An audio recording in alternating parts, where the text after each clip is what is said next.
Gear Mondays, the greatest Metal Gear podcast ever. I don't agree with you. Releasing on Monday, every Monday. How did you patch into my radio frequency? Stinks in here. Bad.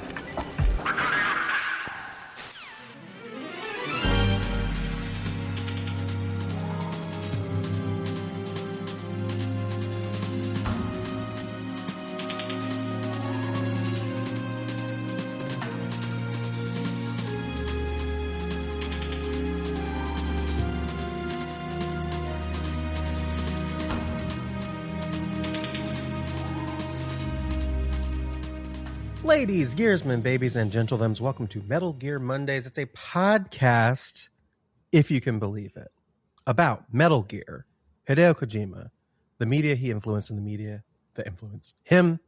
I am your host for today, Liliana Wright, and I am being sold insurance by Big Dumper Cal Raleigh, and my father-in-law is coming home. Whoa, that was fucking incredible. Whoa. Hell yeah. I got to keep that in. That's great. It's part of the bit. It's part of the fucking bit. Actually, you know what? I think that's great. I think that this has to stay in. I think everything is going topsy-turvy. I even forgot to put... I'm going crazy. I might have to ask him to put my I'm recording studio sign, which is a post-it note that says... I know. That says, recording, please. Do not come in. It'd be crazy if he came in real hot. That'd be wild. Well, I hit the opposite wall. Yeah, I was going to say, I keep joking that he's going to just fucking gun it and hit everything. One of these days, just completely... He doesn't even put up the garage door first. No abandon. That would be even crazy. Comes in through. Just mid fucking recording. He just vegan polices his way through the fucking wall. I would pay good money to see that happen because I don't have to fix it. Also, joining us today is the Reich Juice, DJ Rat King himself, the Wombat Annihilator, James, Jimmy the Stinger Reichmuse. That's right, the Wombat Annihilator, the trash stealing, the wheeling, scheming, woo! Rat King. Hit him with the chop. Chop him and I'm drop with the that. elbow, brother. Yep. Got him. Also joining us, and I will allow him to elaborate on this because Come is out. And as the only person that I think is actively paying attention to the association football FIFA World Cup, Chad Betteridge is with us today. That's right. I'm deep in a World Cup K-hole. There were no games on yesterday, and I think I actually was suffering from some sort of form of depression. It fucked me up. I was like, "What do you mean? I have nothing to do this evening?" But we're back. Well, France Morocco is today. We're not back. We're all out. Actually, that's good. Come is out. Yeah, Come is out. We did get to watch Kenny Ortega win the world championship. I was gonna say, I heard Kenny Ortega took the win. Shout out once again. He had he does a scene in Gilmore Girls where he's cutting, or he's just holding the camera and doing a long one shot. It's incredible. The actual Kenny Ortega. That's crazy. I didn't know there was a guy called Kenny Ortega. He's a real guy. Yeah, he's a real guy. The real deal. Shit. Real deal. For those not to know, we're talking about Kenny Omega right now. Yeah. Holy shit. He's not an association footballer. He is a pro. Yeah. Wait, so is Come an acronym for Canada? United Canada, States USA, and Mexico. Oh, got it. Okay. For all that, we've all been eliminated.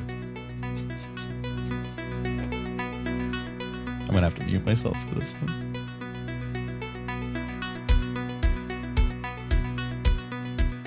I feel God in this podcast tonight.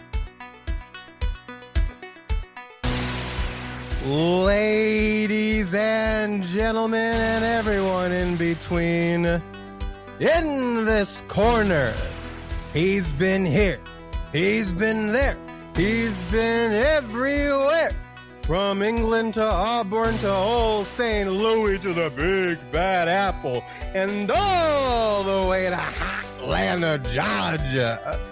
He is the Alabama Slammer, the Prince of Paisans, the biography baron, the famous black filmmaker,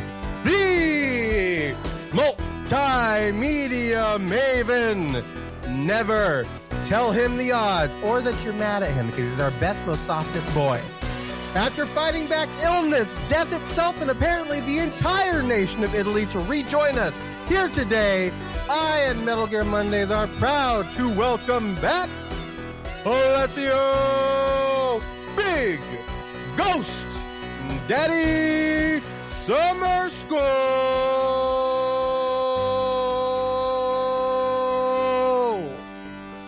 That fade down is fucking incredible. Yes.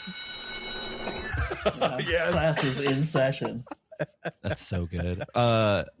Incredible. I really appreciate it. Now I have to figure out how we're gonna do you, Lily, for the next one. Well, I have to. You have to, Lily. You have to leave. I have to Yeah. go away, which is problematic Oh, because that is what it was. Yeah, because it's everybody's coming back after illness or long extension of some kind. That's so good. I, as of this episode, it's the first time. Again, this is the first time that all four of us have been here for a Policenauts episode, and thankfully it's the finale, which is good. Wait, first time ever? Period. Yeah. Yeah, because James was off. James wasn't on the first like two, and then Oh, Chad was shit. gone for Act Yep. 2, and then you were gone for Act 3, 4, 5, and now we're all here. Oh my But god. me, Wow. the stalwart, That's right. always ever vigilant, It's was true. Favorite here. game, Policenauts. my favorite video game Policenauts was Yeah. here every single episode. Oh And that's my Lily, God. I think that makes you an honorary police knot. Congratulations. Mm-hmm. I don't know if Hey, I Cap, like that includes because they Lily. all No, suck. sorry. Yeah, I think they all suck. You're totally right. Like, why was there not one redeemable police knot? Because There I was a think guy these who programs never told don't you work. Yeah. I think Ed is redeemable, and I think that's He's only close. because He's the closest. It's because he's the closest. I think that's just because he's autistic. I think that's really Yeah. his big That's our problem. boy. He's undiagnosed and he doesn't know what to do about it. So I think we can work with Ed. Just wanna The help rest of Ed. them, throw them in the Yeah, trash. Jonathan's yeah, got fucking to throw him against the wall. Yeah. Ed is the actual player representation. He's the one that we're supposed to see ourselves in. Boy, Yeah. sometimes, yeah. Word. Oops. Okay. I like that. I like that. Well, we are here to put this fucking video game to bed. But we got to go through the rigmarole first. So the Are first we thing not I covering want the to entire encyclopedia next episode? I thought we were going to go through every entry in the Policenauts encyclopedia. Yeah, I've got the wiki I'll pulled up. just- I'm ready to read. I'm Ready to read. I'm ready to read. I'm ready to write. I'm glad that somebody. I do another podcast, and the man that I do that podcast with cannot read. Sorry, Adam. You can't. Sorry, Adam. Sorry, Adam. So it's nice to know that Adam, I've got, you cannot read. you cannot read. So I'm glad to have some people that are ready to read here with me today. Yeah. No, I was an advanced Sometimes reader, I wish I could believe it or read, not. but Sometimes I wish you could read too. I don't know. That felt really incendiary for no reason. Get his I don't know. ass. Yeah. I don't know what that Hell means. Yeah, fuck you for being illiterate. That's what Yeah, we're dude. saying here. Anyway, if you would like to support the show, the first thing you can do for zero money, and the thing that would help us out the most, is to review the podcast on your various podcast apps. Leave a review, tell a friend, and then have them tell a friend, and then have them review the podcast. And it's just like a whole turtles all the way down yeah, situation. it's like an with MLM podcasts. or whatever the fuck Yeah. they're called. A human What are they? centipede. Yeah, it's a human centipede Oh Yum. god, of of reviews. podcasting. And we that's- have been getting yum. more Spotify reviews lately. Like people haven't like typed up anything; they're just like leaving stars. Oh, But that's like good. it is getting on up Thank there. you, Spotify Love a listeners. star. Love a star. Love a crack. Love a star. Love a Chad star. just described every fucking millennial ever. Love a gold star. Love Love a gold star. Love a Love a participation. gold star. Again, yeah, that's participation. You love a gold. Leave a give us a gold star, and then you get a participation trophy, which is the warm and fuzzies of leaving a review for us for free. So do that. Yeah. But if you do have a little bit of extra coin to spare in this dying economy, then you can go to patreon.com/Metal Gear Mondays, where you can give $1 to get access to the Discord server where Alessio, when he is not deathly ill, streams video games on Tuesdays and Thursdays. But also, you can join the discussion on how the video game industry is just dying, among other things. Oh, it's so healthy. What are you rip. talking about? Yeah, it's so healthy. Asha it's doing Sharma just got great. appointed to the CEO of Xbox. Asha Sharma just got appointed the federal. Oh, I saw that. Because I do think it's a She little was bit of like a glass cliff situation because I feel like they just like slapped her in there to be a face and then pull a fucking lever. Do you know what I mean? 100%. Sure. She was It's na- like, Xbox, let's just throw a woman in there. Yeah. Fuck Yeah. it. Totally. Xbox CEO Asha Sharma named as advisor to U.S. Federal Reserve on jobs and productivity, which is really Yeah. great for what's Sick. happening Is right Doge now. again? What a pro. Yeah. So you can have those discussions with us and watch the streaming stuff in there for $1 a month. For $5 a month, you get the bonus podcast, The Patriot Club, where we talk about a random topic unrelated to the themes of the main show every month. This past month we covered wrestling. We talked about Hangman Adam Page and his rise to the top and All Elite Wrestling and kind of a bunch of stuff there. So check that out. I don't have them pulled up in front of me, but if you are a $5 and up patron, you can go to the Patreon and vote for the next Patriot Club topic right Wow. now. Yeah, I need to put that poll up. Actually. What a treat. Yeah. Because I'm saying right now because the Patriot Club will likely be out by the time. Oh yeah, I can read 'Cause- those actually real fast. Yeah, because Keep doing your the Patriot Club we usually publish. We haven't published a Patriot Club yet as we're recording this, but we usually Mhm. put the poll results out with the Patriot Club, or the I poll will- thing out with the Patriot Club. All right, here you go. I got it. And are the things you can vote on this month are Hercules in New York, which is a Fuck film yeah. starring So Arnold good. Schwarzenegger. Yeah. I forgot that was one of the options. So good. The scariest thing you've ever done. This. Writing letters to our favorite dead authors. That won't work for you, Alessio. I'm Yeah. sorry. You can't read if you can't read. Just set that one out. Yeah. And then a random friend of the show, Matt Reynolds, is going to do a Jubilee like Q&A session Have you where we actually just talked to grill him him. about that We have yet? not talked to him about Okay, it. yeah. So we're just I hope that saying this right is now how he he's finds out about it. he's going to do it, and this is Yeah, how he this finds will out. probably be how he finds Thanks, out about Matt. I have podcasters versus Matt Reynolds. So it. He has to convince all of us about something. We got to figure out what. Oh, the- I what like is. that. why we shouldn't do something bad to the United Yeah. Kingdom. That was whatever. If you support at any tier, though, I do want Yeah. to remind everybody you get all content that was released before 2025, which is A lot. 9 years of Wow. a ton of shit. Like there's a whole Let's Play for like all of MGS1. Like there's all kinds of stuff in there. And like 65 episodes of the Patriot Club that were Yeah. Definitely a good deal. Nothing I love more than finding a show or something that's got like 9 seasons and I can dig into it. That's what you're getting access to at any tier. That's incredible. it's incredible. Make I us love your that too, but- hyperfixation for 2 yeah, months. it's a circus of values. Well, and we are going to read some fan mail from a listener who has been leaving comments as they go through. That's so fun. Yes. I love that. listen from the We love our friend Beef.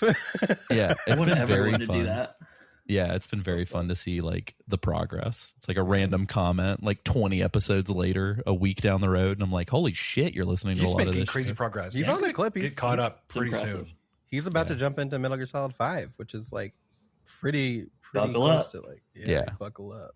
He's gonna get to this. He's gonna get to all these where we start talking about him, and he's gonna be like, "What the fuck?" It's very surreal. $10 though, you get the video tier, which will give you the video feed of this podcast and the Patriot Club, which is very cool. So you can watch us lose our fucking minds. Alessio is doing something wacky. Whoa, that you'll he's have so that- random. He's so random. Wow. I'm just waving a gun around. Don't It's you want to crazy. know? But don't shoot. I don't know if that goes against TOS, but Yeah. fuck it. He does have a hostage. It's wild. Oh yeah.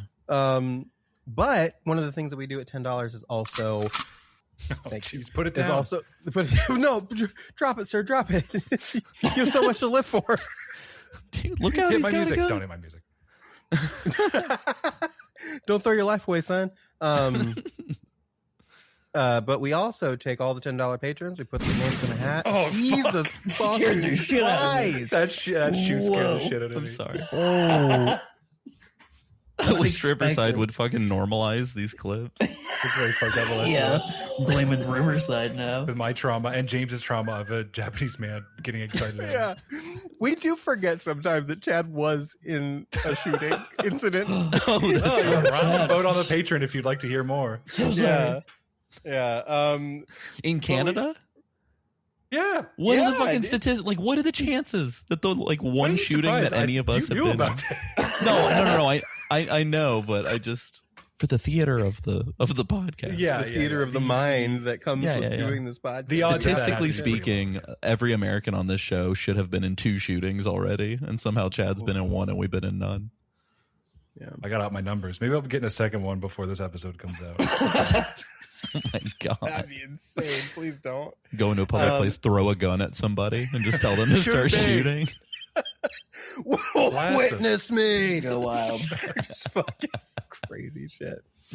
Anyway, our $10 patients will also get thrown into it. Their names will get thrown into a hat, and we'll draw one of their names out of the proverbial hat every episode.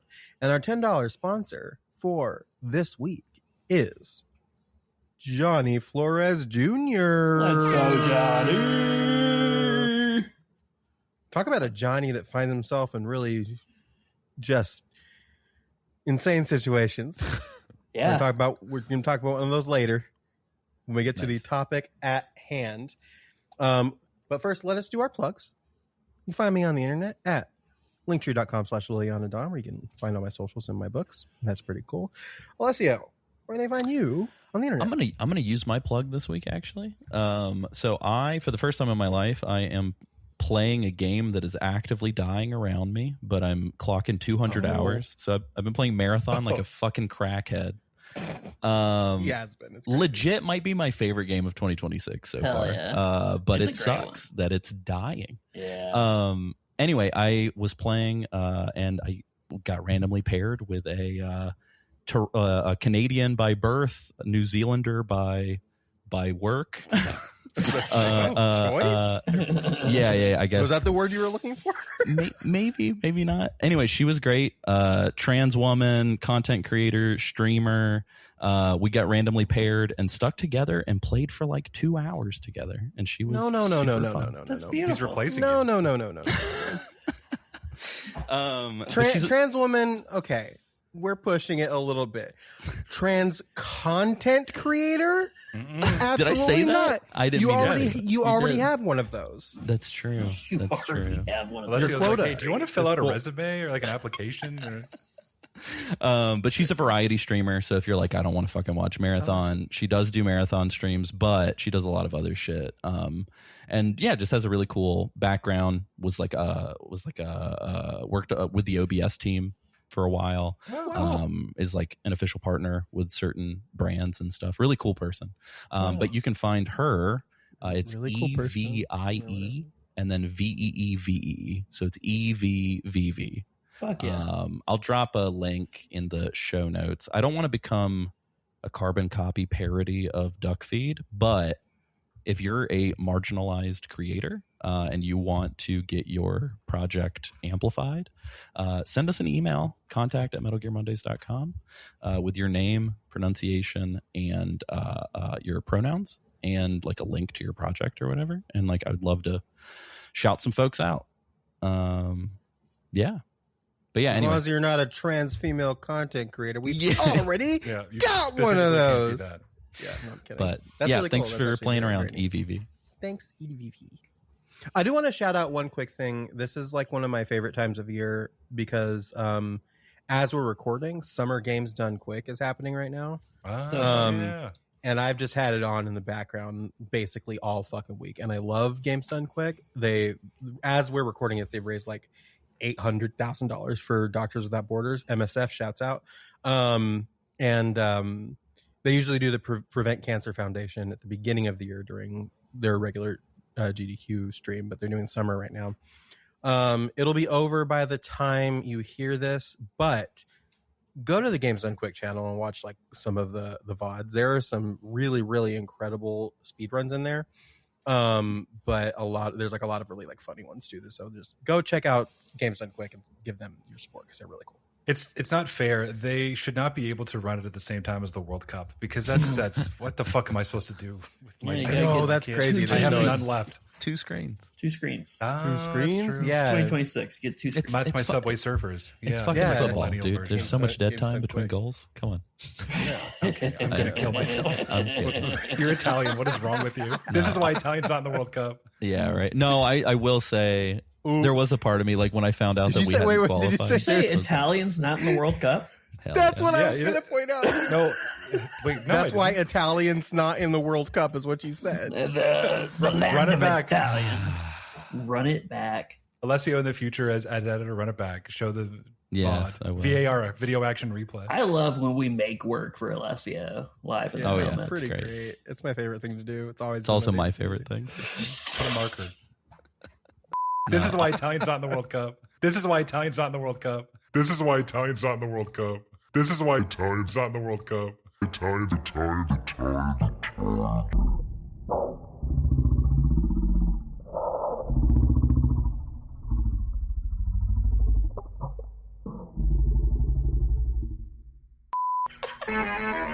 Hey! Oh no! Oh god!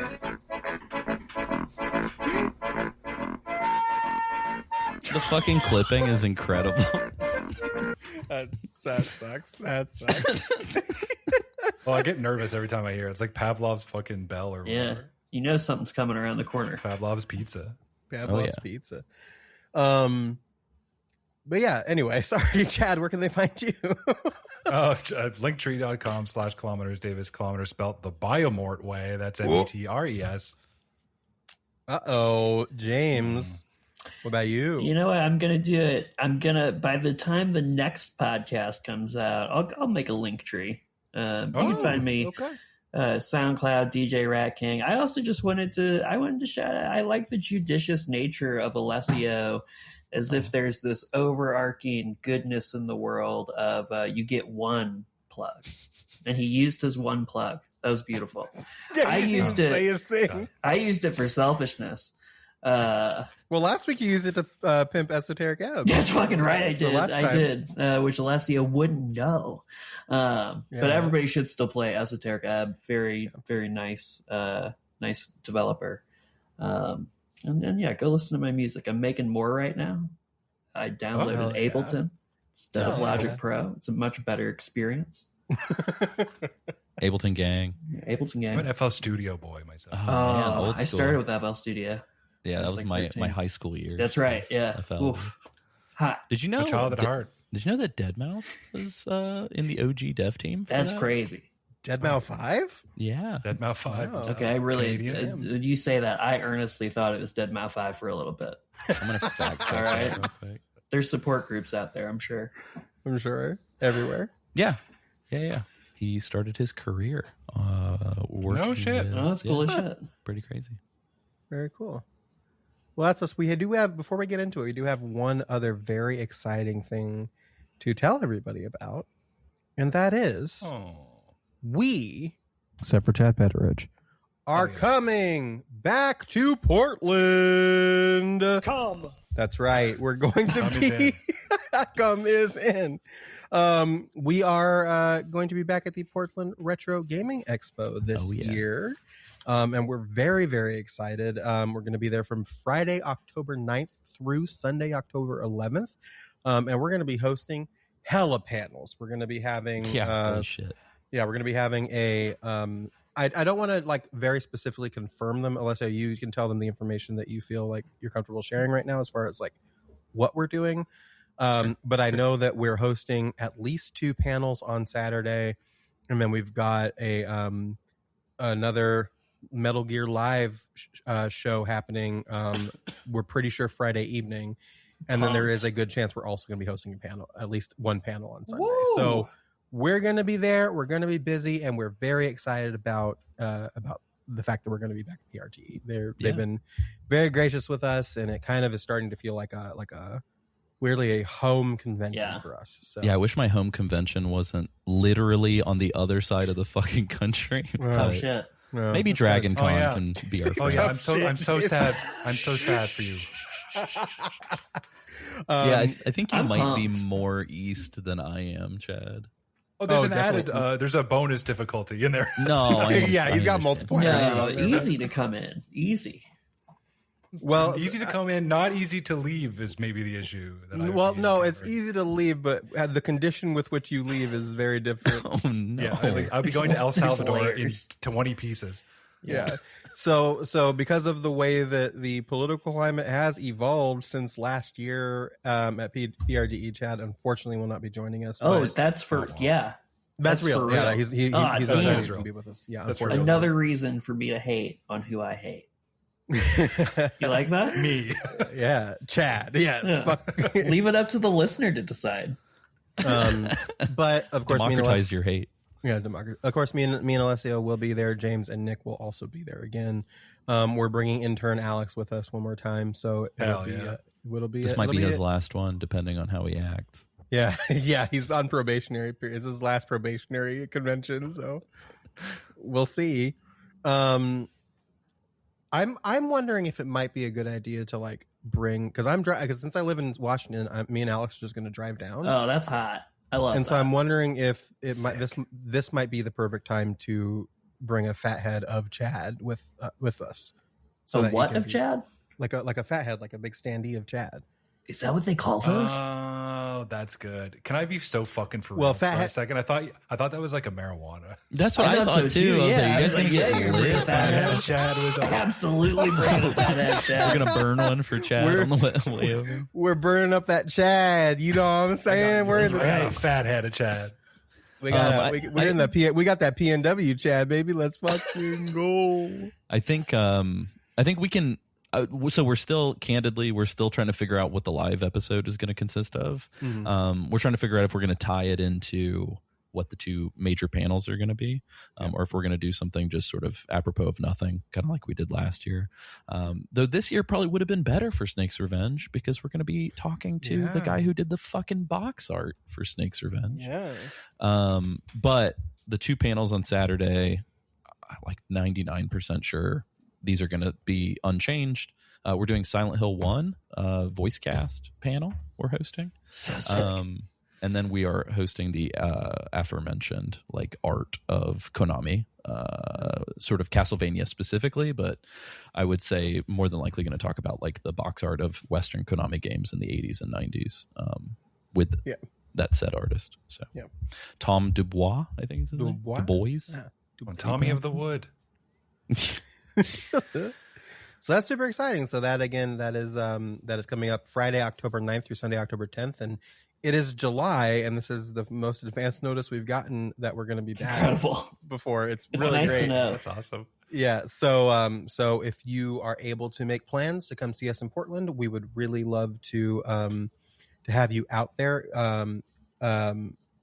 You can get tickets at retrogamingexpo.com. And yeah, it was very exciting. Yeah, sure. PRGE. MGM Live is going to be the first panel of the entire convention. We're kicking it off. Yeah, on Friday because they don't normally do panels on Friday, and so they're just like, you know what, we want to try and do this again, so we're going to put you on Friday bring evening. the energy. Yeah. So we're going to set the tone. Clear Chad, eyes, full hearts can't lose. Chad, 100%.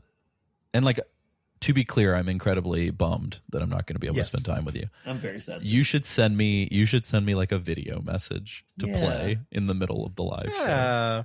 Okay, we I can. think do that'd be something fucking incredible. Yeah, we'll do some audio visual shit to get Chad silly. there. There'll be, listen, maybe Guns with Chad will show up at PR. I was going to say, can we True. do a We live could Guns also with Chad? just probably fucking like, I'm going to use an old head term. We could probably Skype you in, dude. Like, Yeah. We could. Boop, boop.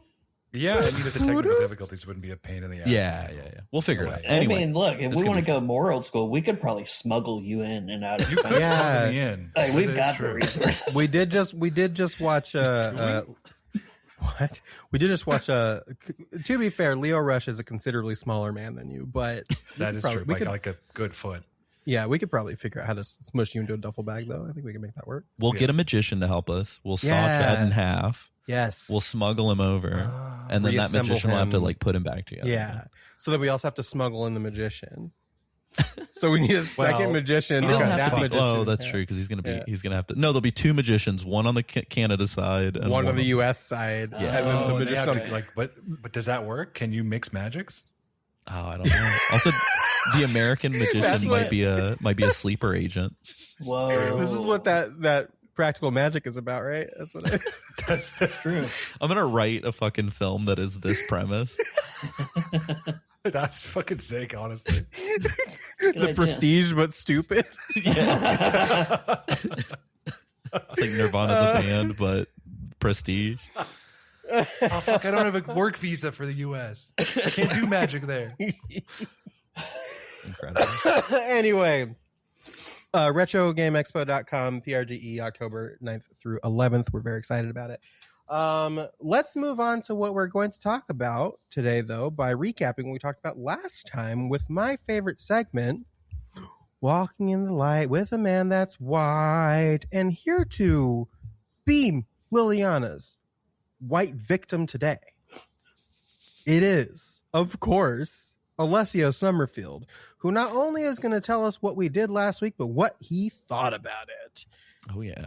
Because he was too sick to edit in his thoughts in last episode.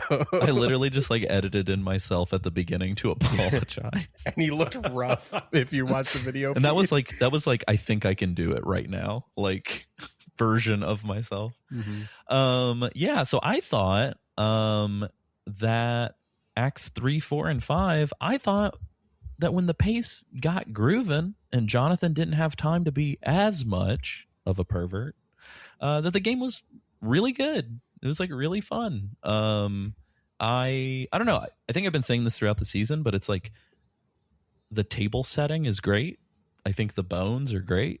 I think like some of the details are great. I just think it all kind of gets fucked with the sort of writing of certain characters, which we've talked about. We will talk about. But overall, I thought like fun boss, quote unquote boss fight, I guess, on the moon. I thought that was cool. The ramp up of the mystery and the detective work. I really love all the like, now we're pulling masks off of Scooby-Doo villains for the whole back half of the game. Yeah. And we've said it before, and we're definitely going to talk about it this episode, but these are some Death Stranding 2 ass twists where it's like, oh, dude, we guessed that shit like 18 hours ago. Yeah. But it's still gratifying. I will say the Gates thing, I was not necessarily like suspect of him at the time until it got like closer. I just want to throw this out there. Liliana, right? Everyone's bad. 2K26. Oh yeah. Here we go. And I just say this season has been an exercise in poker faces, because there was a point, I think, in the first episode where you call most of the big reveals that happen in this one, and I had to. I think you and Alessio both are just rhyming off things. They're like, "Oh yeah, so and so is clearly this other person's dad," and I was like, "Oh, whoa, that's crazy." I will say there is one reveal this episode that did throw me for a loop that I was not prepared for. Interesting. And I will talk a certain scent. No, that one kind of threw me off. I clocked that as well. Yeah, I clocked that one a million years ago. No, it does involve that person. Got it. Okay. But I'll talk about when we get got it. Yeah. The extra wrinkle for sure. Yeah. I did want to bring something up really quick though, because I think one of the things we also talked about last time was how like it is very weird that they are doing this very convoluted plan to frame Jonathan for this shit when they could just kill him. So many easy options. They literally could have just blown his brains out in the back of the fucking Tokugawa building or the lab or whatever.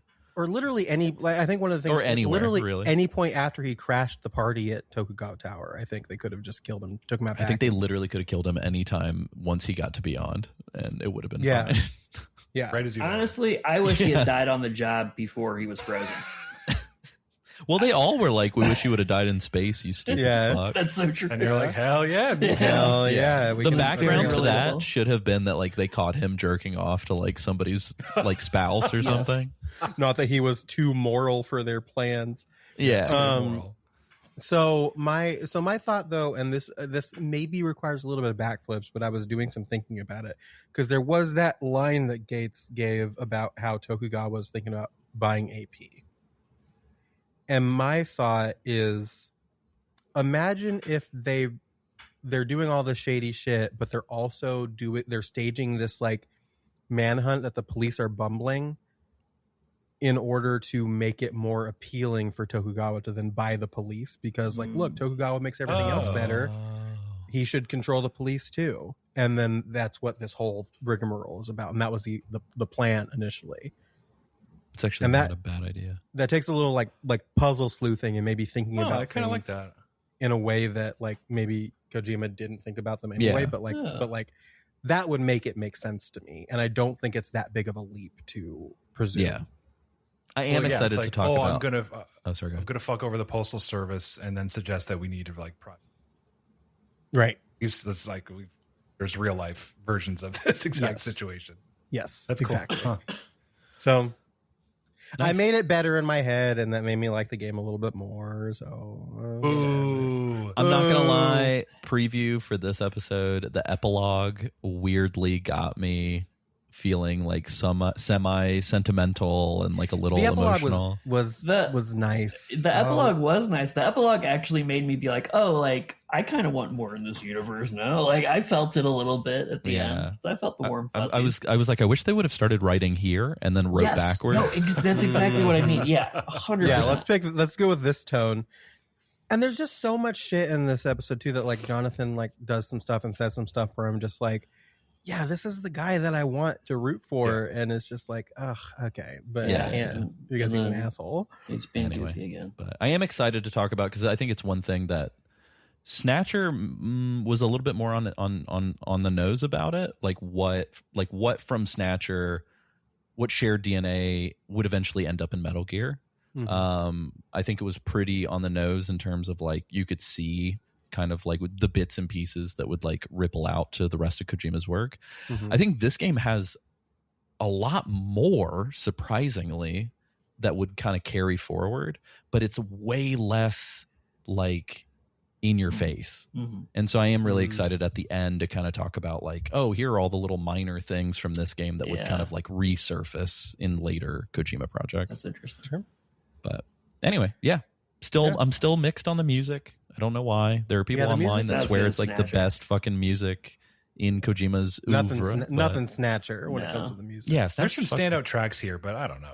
It's like maybe a half dozen of them are good, but I still think MGS1. If we're talking about Tappy and then the in-house Konami band that did this one, OG MGS1 is fucking like god tier. Like that's a better soundtrack. I love MGS2. MGS2 is also MGS2 is great. Very different vibes. But one sounds like John Carpenter.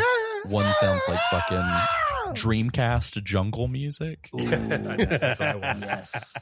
But God, I miss the Dreamcast. The Dreamcast is so good. If they just put that out as it was again, I'd fucking buy it again. Why not? You can just go buy one. Yeah, you can. No, you can just go. No, Chad, it's not the same. So hold on. I'm going to give a little pro tip to everybody who is considering buying a Dreamcast or would ever want to buy a Dreamcast. If you buy a Dreamcast that was made before December of the year before it died, so I think pre-December 98, if the Dreamcast on the bottom was manufactured before that date, it will read burned CDRs literally just right out of the fucking box. The one that I got. Yeah. So seek that out, and you have unlimited video games. That's incredible. As long as you have a CD game. Yeah, but I'm not telling you to do that. That's just something I've heard. Just a fact. Yeah, it's just a fact of life. No, facts aren't illegal. You saying that about like the limit? It makes me have a question for you all, which is, would you rather have games, unlimited games, or unlimited bacon but no games? You say bacon? Unlimited games. This fucking 2011 ass question. Unlimited games or unlimited bacon but no games. I don't need bacon. Elon Musk just started, like, he stood up and started clapping. He's like, this is my favorite podcast. This is art. Let's go into Act 6 Biomort. If you fuck a Biomort, are you necrophiliac? Yeah, for sure you are.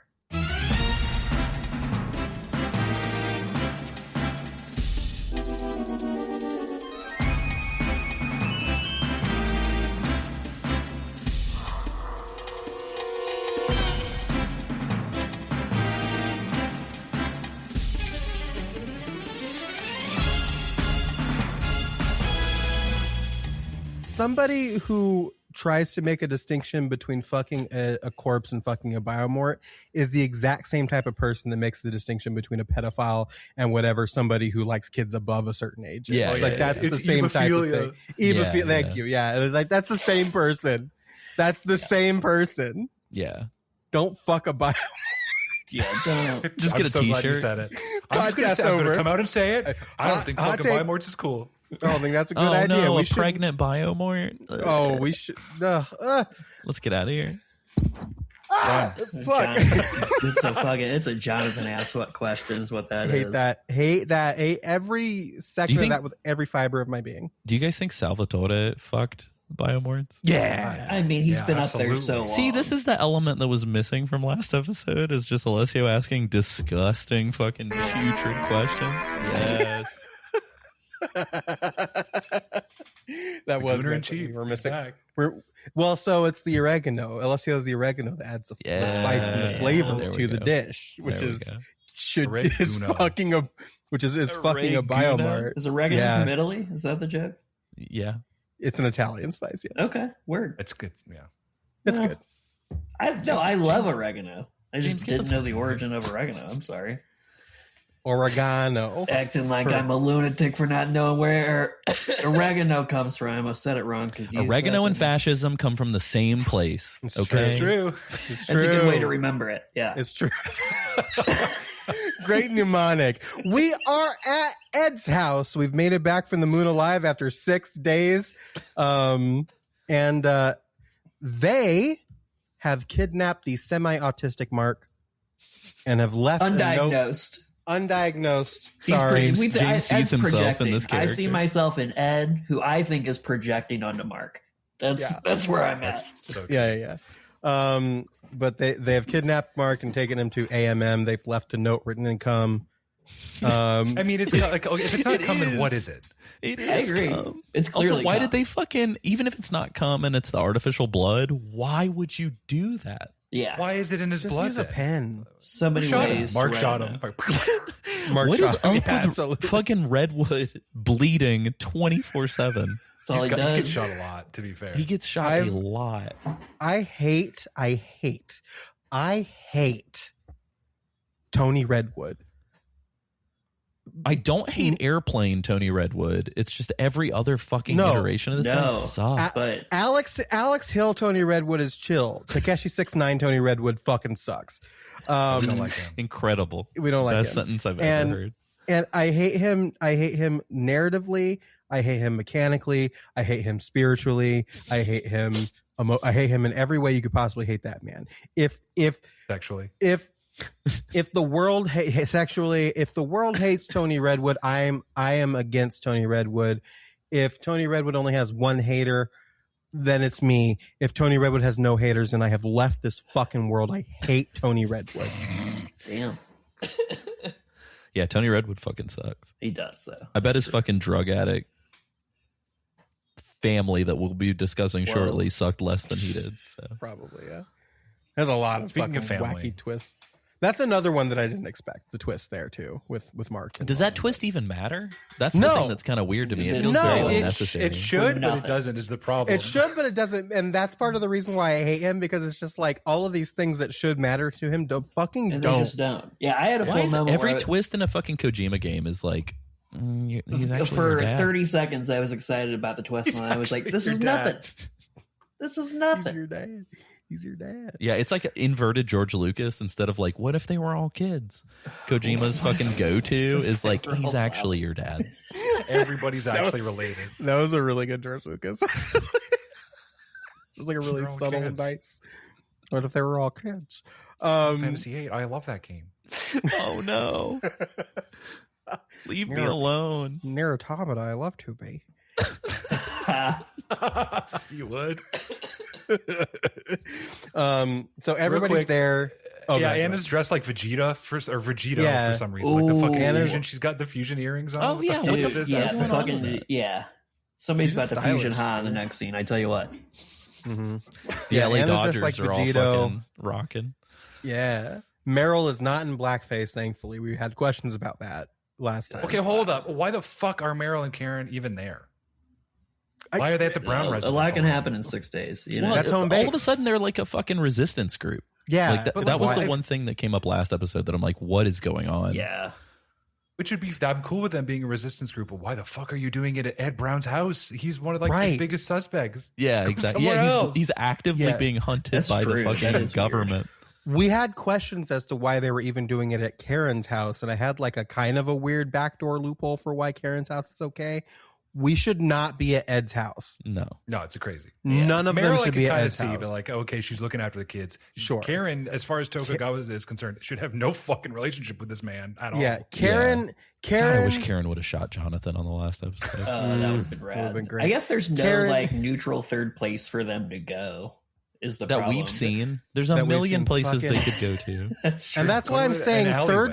third spaces are dying, and we yeah. need That's exactly the yes. They all meet We in need World of libraries Warcraft. on Beyond. Yeah. more libraries on Beyond. But yeah, so they talk about what to do. Ed's like, I have to go. They're like, it's Jonathan. It's to lure out Jonathan. Ed specifically. Ed, Jonathan. Ed named Edward, Johnny, Mark, Dave, Chris, Dave is Dave. Victor, Dave is Dave, Meryl, Chris Victor.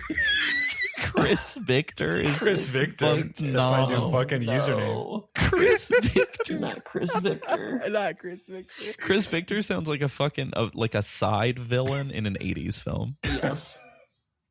He sounds like a contemporary with like David Blaine and fucking those. Oh, Chris Victor. Chris Victor's going to saw me in half so I can go to PRG. Yeah, get Chris Victor on the case.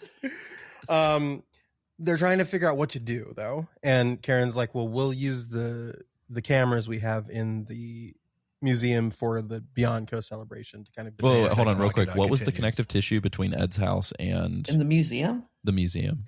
The Is cum note. the blood, the Okay, cum cool, note, cool. excuse- Yeah, We got Oh, too yeah, doesn't fixated on the Jonathan, like, cum shit to on the talk about what it handwriting, actually. too? Yeah, It's as I we have don't Mark remember shitting Pussy on come to the handwriting. museum. Yeah. basically, yeah. it says Yeah. quit jacking off, you dumb fuck. We have the kid. I've already jacked off for you. It's on the note. No. It should just say it's like income. It should just say you won't believe the tits that we have over here. Jonathan's like, whoa. We have Ed, we such gotta go. We have such titties to show you. We are not beating the overly sexualized We're not. 2026 We never will. return allegation. Well, it seems so Karen, they apparently have cameras set up within AMM for Karen the Beyond Lanier. Coast celebrations, and that they'll use the cameras in the monitors in the news van to kind of let Jonathan assess the situation without When this plan was like unfurled in front of me, I was like, okay, yeah, I guess that's what we're doing. I'm glad. I like the mechanical nature. Yeah. It feels like I'm playing some Five Nights at Freddy's. Or That I something. was going to fun. say it's I did like the remarkably mechanics of FNAF adjacent. That it scared me. We'll talk about it here in a second. But they head on off to AMM. The Beyond Coast Freedom 250 State Fair. Basically. Yes. Oh no, Yeah. that's Do you- American Metal Mike. AMM. Do you think that this is a legit question? Do you think that the Beyond corner has like extra traffic right now because it's where they have the Policenauts set up, and so Jonathan is the center of this like manhunt case? Do you think like people are very morbidly curious about the Policenauts now, and so there's Look a ton at of Lily traffic? just fucking injecting Whoa. some dope You're doing personality. Hideo in- Kojima's job for him. You yeah, don't- that's Fuck. great. Fuck. It's I do love been the me. I love the I'm Beyond Hideo balloon Kojima. in the parking lot. That'd be fucking incredible. By the way, if you're like, I'm Hideo, I'd be like, I need to talk to you. I've got so many questions. You have I've been got for so many 10 years. questions. What? Yeah. Yeah, if I'm Alessi, I'm like, why have you been watching me struggle what to is get in touch happening? with you? We see the reflection on the car, and it's actually the back of Kojima's head. The answer, joy. Yeah, so you kind of learn some background stuff. Like Karen had collapsed while they were gone, and she's just like, "I'm fine. It happens." No, it doesn't. Let's just focus on finding Mark and Jonathan. And this is what I'm talking about. Jonathan, when they kind of split up, Ed and Meryl are in the museum looking for Mark. Jonathan and Karen are in the van, And Jonathan, Ed said he's gonna go to the moon corner to look, and Jonathan goes returning to the moon corner so soon, and has a little bit of a laugh. And I think that is like, I think it's funny. I think it's like, I like that, like, wisecracking, irreverent, yeah, like chummy shit. Yeah. Yeah. And it does seem like a friend who's trying to make his friend feel better given the situation. And so a friend who was emaciated after being 6 days in a fucking rocket with no food or water. Sure. Just two buds, just like crushed together for 6 days. Just moon gooning in the rocket pack. Like, what the fuck? They shouldn't be able to walk. It's fucking ridiculous. It's crazy. But yeah, so then we have to use the cameras in a very remarkably FNAF-like mini game to kind of find people, and I think it's legitimately like unsettling.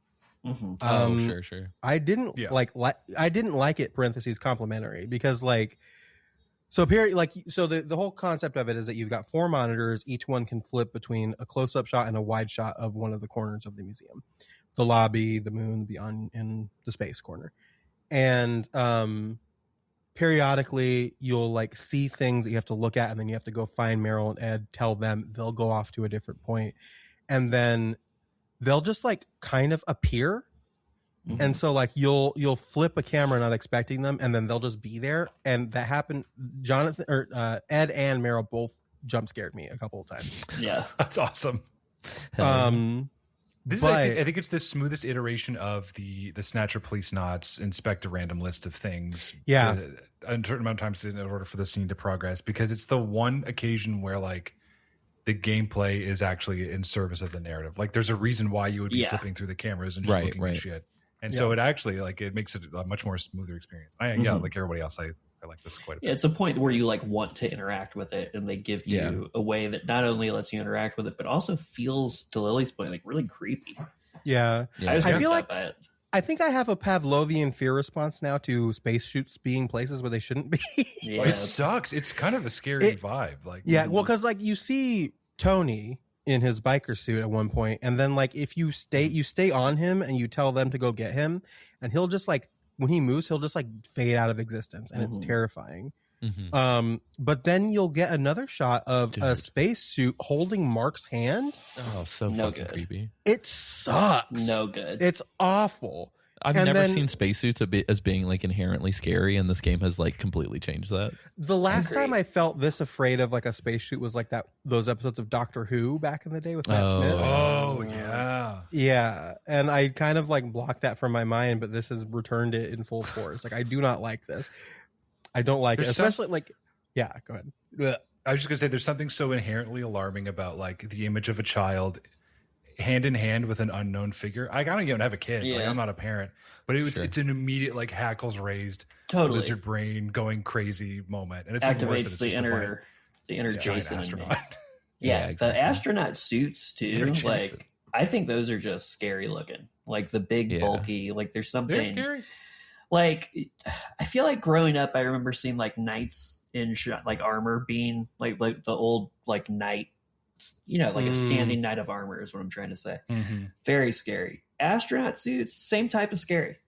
Well, dude, Ludens, the Koji Pro logo is both combined. Yeah. Whoa. Extra scary. Whoa. Oh, fuck. Yeah. Brain blast. Blowing it wide open on the pod. Lily, little do you know that if you open that visor, there's actually a gigantic spider inside of that suit. Oh, no, don't tell me that. I hate spiders. With clown makeup and a little nose. It's just like all the worst shit. But yeah. Everything shoots really you when you're in a hates strip one club. being. With your friends. Yeah. Oh, no. And then he flies into the Twin Towers. No. Anyway. This part did feel super modern in the sense that like it reminded me of some shit like Phoenix Wright or like 999 would do. You know what I mean? Like this felt very like I don't like people who love like 999 or like any of those nonary games kind of titles. And even the Danganronpa people seem to get like upset if you call them visual novels. So like you said that like such a boomer. Dango Rampa. Dangon rampant. Give some of that dang old Rampa. Y'all got any of that dang old Tomba over here? I'm looking for Tomba too.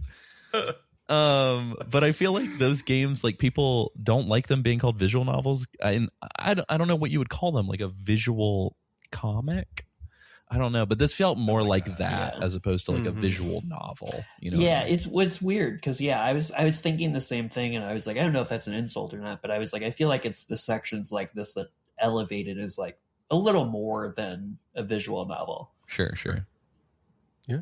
I like it. I wish more visual novels would let you click the entire fucking screen like that. Totally. Because I'm just used to like science adventure shit, like Chaos Head. And I was Steins Gate, thinking like and towards it's the like, end of this, like I genuinely would love like just a short game in this style that's like a modern like art vibe, like a Hotline Miami looking fucking crazy shit. Hey, like it. James, can I tell you about a little game called Paranormasight? Oh, it's so fucking incredible. Don't get me back on this. Every time. Chad, have you played it? Have you played it No, yet? not Chad? yet. I've been busy Chad, playing this fucking thing. play it. Yeah, right. No. You don't get to use Policenauts as an excuse. Oh wait, I forgot about that. We did realize that one of the writer of Paranormasight is an MGS guy. Oh, so I yeah. think now we have an excuse to cover it for I like Halloween. that. I We're just have gonna to play it. fucking Then gun to my force head. you to play it. Yeah, that's actually what we're doing. My morning game has been Boku no Natsuyasumi 2, which is fucking. Oh my god, I literally just put that on my fucking PS2 back here. It's so good, dude. I'm so stoked. Damn. Oh yeah. Anyway, Like, literally eventually Ed today, gets, like, Chad. I'm not even joking. Like literally My like mind is your 6 mind. hours ago. My Whoa, mind y'all is are in your sync. Oh my god. It's terrible. Eventually Ed gets like fed up waiting because you send Meryl after the astronaut at first because it makes more sense. Well, yeah, he's overwhelmed. He's having trouble yeah. processing everything that's happening. his His kid senses is- are overloaded. yeah. I get it. I'm gonna be less kind to Ed in this section because he's such a droopy dick, fucking lazy asshole. Because you can ask him to do it, and he's like, "Meryl's closer. Can you just get her to do it?" Yeah, that's true. Oh my god, That's true. He's like 3 days from retirement. He's so close to retirement, dog. He's like, "Can I just hide in the corner until this is over, please?" But eventually Ed will get fed up. He'll run in to go confront the astronaut. Tony sneaks up on him, What is that? taunts Jonathan, and shoots Ed.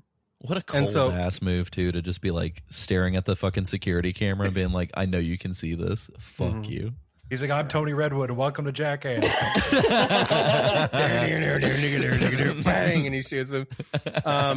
So a lot of things happen here in succession. So fast.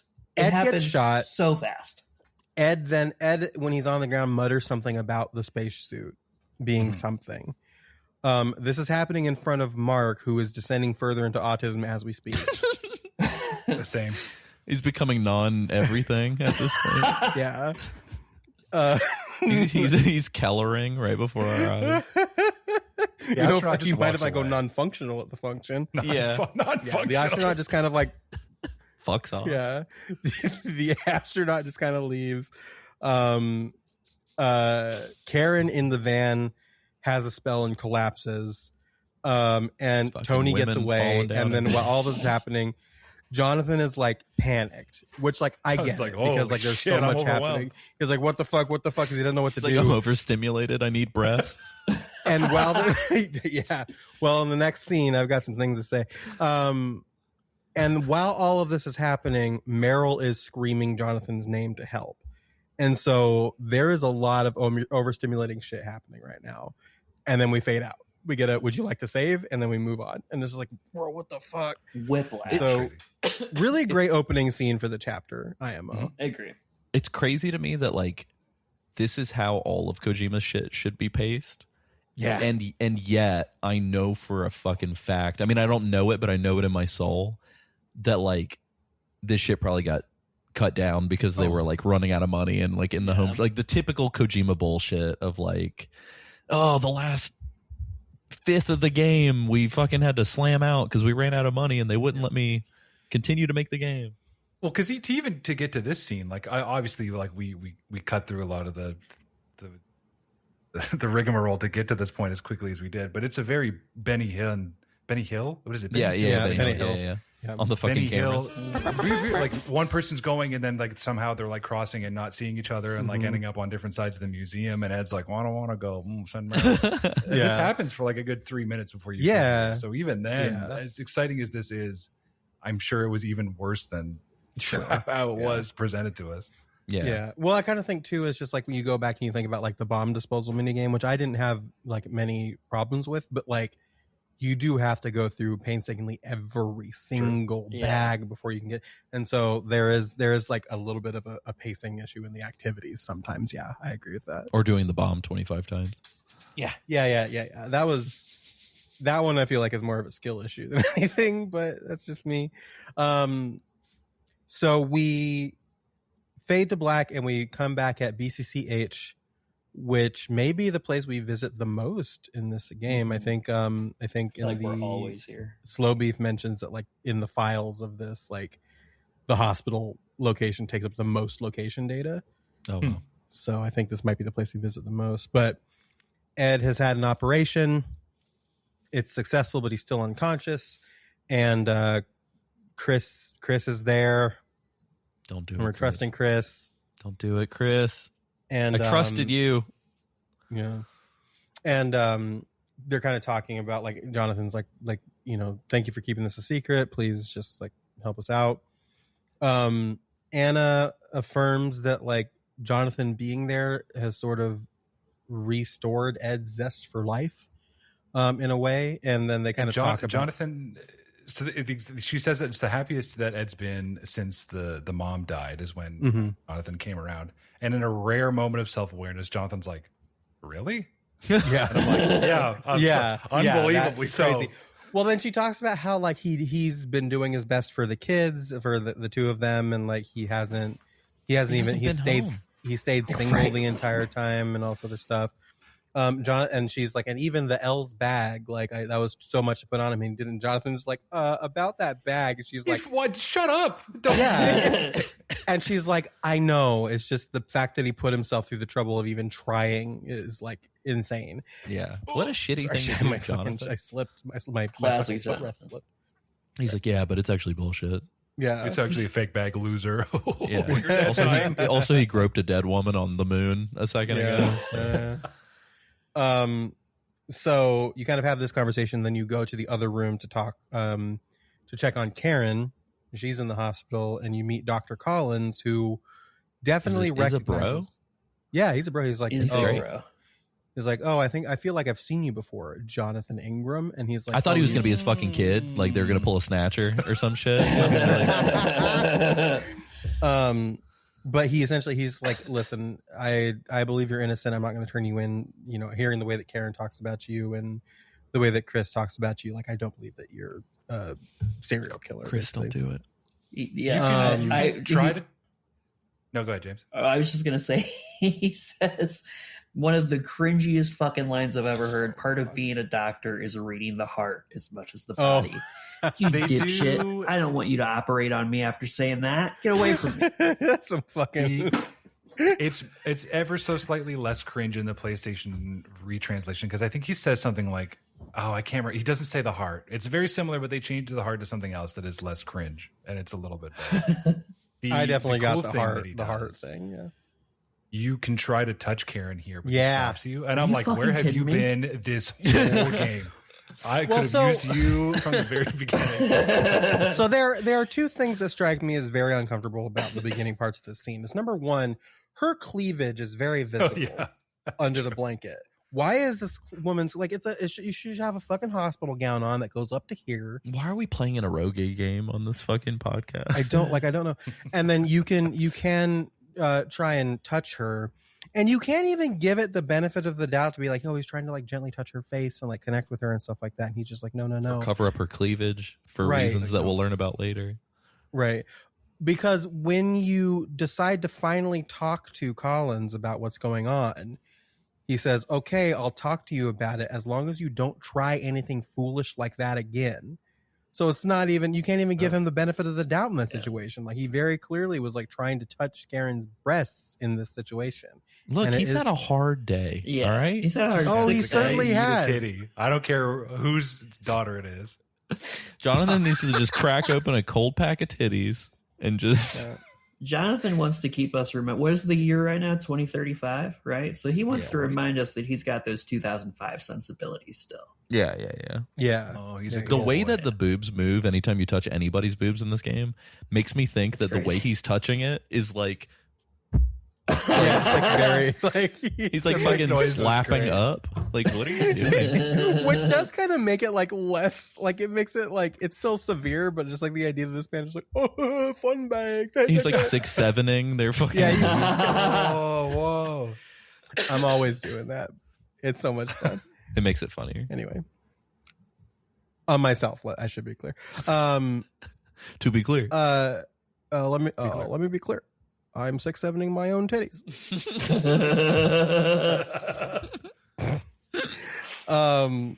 So you kind of get some like details from the doctor. You can kind of learn about like what exactly her condition is. Again, we won't go through it, but every single fucking line between Jonathan and the doctor, by the way, is like razor blades edge from like, you're the dad, you're the dad, you're the dad. Dude, they want to say it so signposting bad. here is crazy. Oh, I'm like, bro, I mean, come they're on. edging us at this point. Like they know that we. I think they know that we know. Is where I'm at.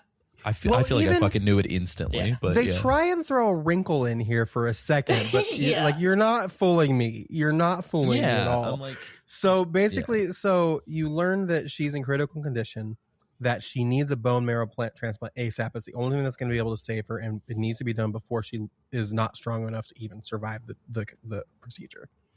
And you learn about HLA types. It's a human leukocyte antigen, which is a real thing about and why they kind of fix bone marrow rejections, because HLAs, it's a sciencey thing, but if they match, then you won't get rejected. So is it like an HOA? yes, Mhm, exactly. Yeah, pay your dues. Karen. Oh, Karen and the HOA. Oh, dude, Kojima That should be a predicted band everything. name, by the way. Karen and the HOA Karen would be a and the fucking HOA. great band name. I was gonna say that's my Christian speed metal band. Fuck yeah. So you kind of find out that like officially, Karen, there's no matches on Beyond for Karen as an HLA match, but he did do some kind of like illegal hacking of the system to find out, and it turns out that there is one match on Beyond, and it's Gates fucking Becker. Of course it is. Oh, I feel like got this a is a license for that plant. bone marrow. Sorry. This feels like a plant. I feel like Gates did this shit on purpose to like lure Jonathan to him. Maybe that He could changed be his too. bone marrow. I'm always doing that to fool my Oh enemies. yeah. But they asked him to kind of like donate bone marrow, and he refused because he's a fucking asshole. Which is so, and you can kind of push this conversation a bit further, and the doctor will reveal that. Well, we can't force Gates to do the transplant. Which, like, what is even the point of having a corpo fascist fucking space colony if you can't force someone to give me their bone juice? What are we even doing? I What's the agree. point? I agree. If we have to live like this, close the fucking loop. Close the loop. It's fucking, one of those. Yeah, Just like policy. That's for the $10 patrons. So I was confused for a split second, and then he immediately goes back into, and in rare cases, a parent can also be a match. I'm Yeah, like, okay, we're yeah, back. like, Oh, Within what? seconds, we're back. But both of Karen's parents are definitely dead, and like look straight at the screen. That's too bad. Yeah. That's too Damn, damn doesn't that bad. suck?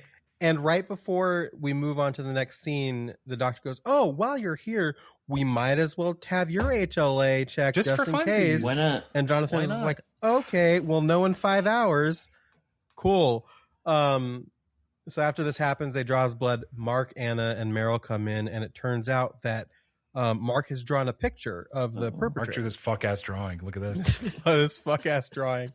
And His so you've autistic clearly got communication skills. I like this. Yes, He's leveling up. he's leveling up, and He's so starting to learn or whatever the fuck. He's starting to believe. he's joined the level up club. Power to the players. You know what I'm saying? My God. So The picture is clearly on the left is Tony in his bike suit. In the middle is the astronaut. And there's like this purple flower on the right. And how does this child even know what the fuck that is? To draw it. Yeah, well, it's his favorite flower. It's his favorite flower. Oh, that's right. I forgot about. Of course, of course it is. How convenient. Again, yeah, how convenient that lavender is Mark's favorite flower. But Anna suggests that it is lavender because it's purple and it's his favorite flower. And then you get this wacky fucking reveal. Oh my god! That eventually, that really amounts to nothing. That the reason why Ed couldn't shoot Tony is because the man that he shot, Mark's dad, is Tony's older twin brother.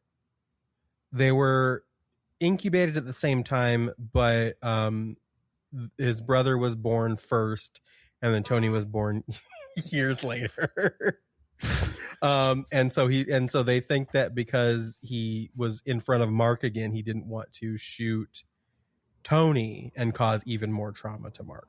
Should have fucking it's shot just Tony in the head. Why the fuck was this not brought up until now? That's what Why I'm has saying. nobody said this? This is a crazy thing to bring up this late in the game. And here's the thing. If it was brought up this late in the game and it made a difference later, fine. Sure. It makes zero difference. Yeah, literally, it may as well just be trivia. Yeah, it's just kind of trivia. So guess what? That's the reason why Ed didn't shoot Tony when he probably should have fucking shot Tony. They needed some contrived reason. Yeah. When I like they to think pan to reveal the face, there's actually, there's a little bit of graffiti behind him that says "Jesus loves you." Loves you. Jesus Are you serious? Is that for real? It's I didn't see that either. Oh, that's fucking that's incredible.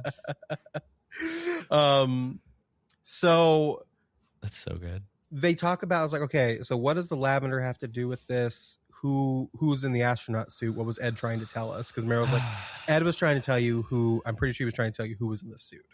And Jamie, so it takes you to... Don't do this to my girl. And so it takes you to, and this is very Phoenix Wright. Yeah. It takes you to... I love this. It's great. It takes you to a picture of everybody in the cast, like that cast picture of like all of the characters. I love that picture, by the way. It's very It's cool. a great picture. And it says who was in the spacesuit, and you have to pick who in the cast is the astronaut.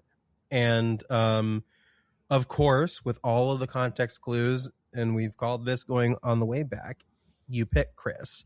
But you don't have to. You don't have to. And you get some funny lines. Point the finger at literally anyone else in the cast, and it is very funny. Yeah. I implore you, if you're listening to this, go find a video of somebody doing this. It's so funny. It's very funny. Because you're like, Jonathan's saying this shit where he's like, oh, you can't fool me, and like you got to get up pretty early in the morning to pull one over an old Ingram, and then it's clear. And then he picks like Mark or Karen or Larry, and dude, Mark and Meryl's like, no, you fucking idiot.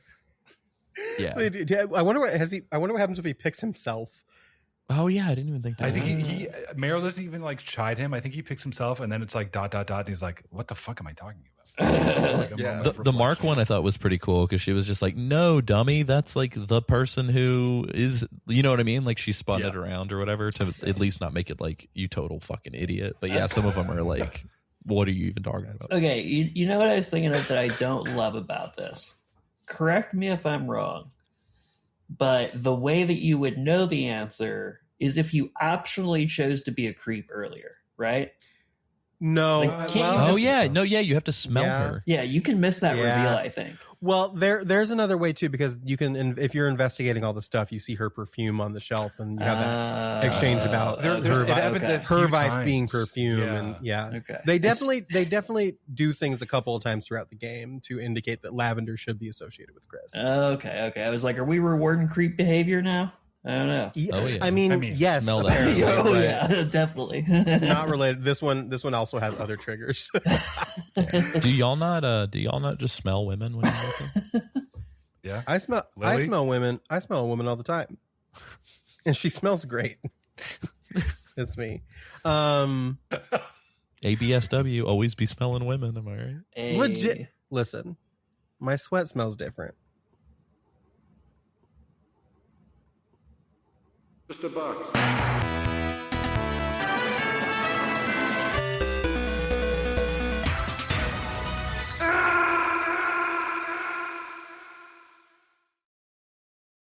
So it is Chris. Jonathan is very disappointed. Yeah, me too. You run into Ed's hospital room, and she's like in the act of like sabotaging his equipment or doing something to him. Yeah, it's and so funny. and She's she like comically evil. yeah, and another one of those really weird like animation full motion moments. She runs away, and she goes to the window, and she threatens to jump out of the fucking window if Jonathan comes any closer. Classic. And it's like, I can fix okay. her. Yeah. I can fix her. And she kind of talks about how she's had no choice. She has to do this. Tokugawa wants Ed out of the way. And that's what the subtitles say, but she definitely says in the audio biomort. Yeah, I know So I that think- too. But the subtitles are different. So I think it's she wants to turn Ed into a he wanted to turn Ed into a biomort to get him out of the way, is what it actually is happening. But she basically just says like she the exact words she uses are I became a whore physically and mentally Yeah. for Is that in the Tokugawa. Saturn version? I feel No, like I don't was think gonna it say I is. do not. That's what she said in the Had PS1 Chris called version. herself a whore, I Yeah. would have been like, Whoa. excuse me. Milady. She basically Yeah, I wrote that down too. I saw the horror line. Oh, Yeah. what does she say then? I wonder what the equivalent is for us, because nothing really even stood out to me. As Yeah, far as, same. like, that line goes. it might have just been like a standard like thing. But she's It's like, I'm basically a woman of confirming the here night. that yeah, like Tokugawa's been like abusing her mentally and physically. But she says that she became a whore for a whore physically and mentally is what she says in the PS1 version. But How does one become a whore mentally? I'm curious about this one.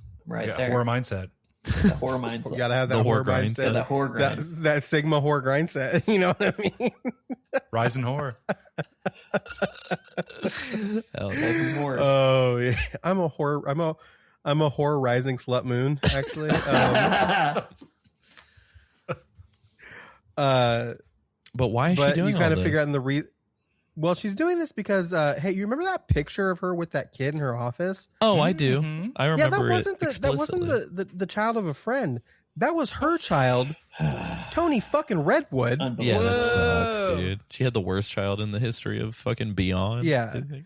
Yeah. So that's the twist that threw me. I was not expecting the kid to be Tony. Like I just thought it was going to be like a Sunny situation where they were Totally. keeping her kid 100%. hostage. I'm trying to remember.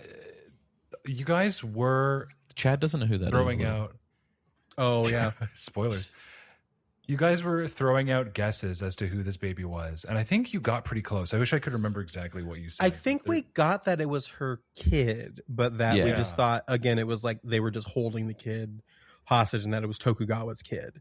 But Right. it turns out Oh, that that's what one we of- thought. It was Tokugawa's kid. Yeah. yeah. And what Right, it turns right, out is that she was an incubator basically for a frozener, and that frozener turned out to be Tony fucking Redwood. Very And, Death Stranding. Windows yeah, of Death incubators. And she wanted to stick around Tokugawa so much because they let her see him and interact with him. We'll learn that's soon why she enough had that Tony didn't give a fuck about any of that. no. Tony didn't give a flying fuck care. about anything. Dude, Um, God, I fucking hate Tony. Yeah. Tony's the anti-Kojima twist. He's like, I don't give a fuck about Yeah. any of this. Everyone's Yeah. my dad stuff that you're Tony on. is if the fans online, I say fans in air quotes, if the online commenters inserted their own character into a Kojima game, Yeah. it would be Tony He's Redwood. just an asshole. Yeah. It was I don't think they say that. It was Ridley also Chris's kid? Ridley is his brother. No, I know, but was she also a surrogate for Ridley 5 years Oh. past? Like, does she have extra beef with Ed, Oh. I or don't is it know. just unrelated? Were they at the I same They think- don't time? cover that I- at all. I don't think they No, touch I on think- that at all. I I kept think thinking they they- were going to bring Ridley up here, and I was like, I don't think that he is because Oh. because they were born so far apart. I Right, think yeah. I think Yeah. Ridley was probably incubated by like somebody else. and yeah, then- yeah. yeah. I'm surprised they didn't try to add that. Am I wrinkle in totally it. insane, or does it come up at some point that Tony was made with like Jonathan's genetic material? We as talked well? about that as a theory because Got they it, talked about okay. how like they use a lot of like astronaut DNA to make Oh, Frozeners. right. Got yeah, it. yeah. Got it. But I that couldn't remember one if it came up again. No, I don't think. I think that was the Got only it. time we really talked about it. But I think that does not pan out. That's not something we get confirmed at Yeah, all. yeah, yeah.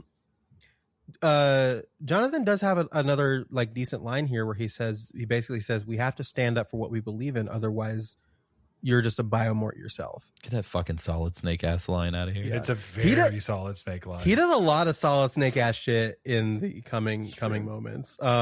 These acts too, I noticed more than anything, especially with the cigarette bit at the end, which is insane. It didn't click for me until the end. I was like, Snake does this with a cigarette in MGS4, like throughout the entire game, essentially. Yeah. But it's crazy. There are a couple stills from these acts where I'm like, oh, fuck, Jonathan is just like, what if we colored Jonathan's hair brown and gave him a bandana? Like, he just is Snake. Well, especially at the beginning of Act 7, we'll talk about it. There's like one shot that is just cut and paste from Metal Gear Solid. Yeah, it's crazy. It's kind of crazy. Chad, I think you'll enjoy the cigarette bit in MGS4. Yeah, it's very I'm funny. excited. I'm very stoked. Jonathan is here. He's trying to convince Chris to like help to testify, or at least tell him, what's going on. And just as Chris is like coming around and being like, okay, I'll tell you everything. That rat bastard Takeshi 69 shows up. Tony Redwood. This rat fuck flies in shit. With his Goddard and shoots the window out of the room and kills Chris. He's and like his mom it's down. one of the anime blasts cutscenes. on his own mother. Yeah, just blasting on her. The blood splatter effect that you get when she like gets shot is crazy. There's a lot of like very, very visceral, violent things that happen in the next couple of chapters, especially regarding a person that you fight or you deal with in chapter 7. But yeah. Though not blood where you think there would be. Yes, correct. Which was it's very weird. It's very weird, but it's still, yeah. Yeah. At this point, too, I was under the impression that, like, oh, maybe Tony never knew, but, like, later on, he knew. Oh, like, we'll find out. He definitely knew he was killing his mom. He's just a fucking asshole. Yeah. Is this one of the earliest examples of the... This is not just a Kojima thing. I think like you see this in a lot of things, but Kojima specifically loves the faded after image echoing scream death. Oh my god, yeah. And I was like, when this happened, I was like, oh my god, this like 8 people die in Metal Gear Solid exactly like this. Sniper. Yeah. And this is what makes me think the agree that the bone marrow thing for Gates was a plant, because Tony very specifically calls out, we're going to be at the Tokugawa building. You want the chief's marrow, don't you? Come find us. And it's like, this is very much I think that's very strange. It's like that's cool, but you have to give me a little bit more for me to believe that you didn't just make this work because it needed to for the writing to make sense. Yeah. And it doesn't make sense unless like it's like, why the fuck would he know this? I feel like they folded shit in. It does feel like there's like stuff missing in these 2 acts. Like did like you said, it does kind of feel like they ran out of time in a few scenes. It happens all the time with Kojima. Like, I don't know. I mean, I know it's so weird. We get, for anybody listening, if we've not talked about it before, obviously we read like the good stuff on the show, but I feel like we get such a, I mean, over the years, we've gotten so many like, oh, you guys fucking glaze Kojima all the time. But then we also on the at the same time, we get messages that are like, oh, they fucking hate Hideo Kojima. They're not real fans. And I'm just like, I don't know. I think a true Metal Gear fan, a true like Kojima fan, like exists in the perfect like equilibrium between those two. Well, and I think it's what any type of general criticism could be, is that we don't like. I think with Kojima, it very much is like he's either the devil or he's the greatest creator you've ever experienced in your life. And I think where good criticism lies, especially when you're tackling things that are specifically about like a specific creator, is that you need to recognize that creator as a human being who has good days and who has flaws.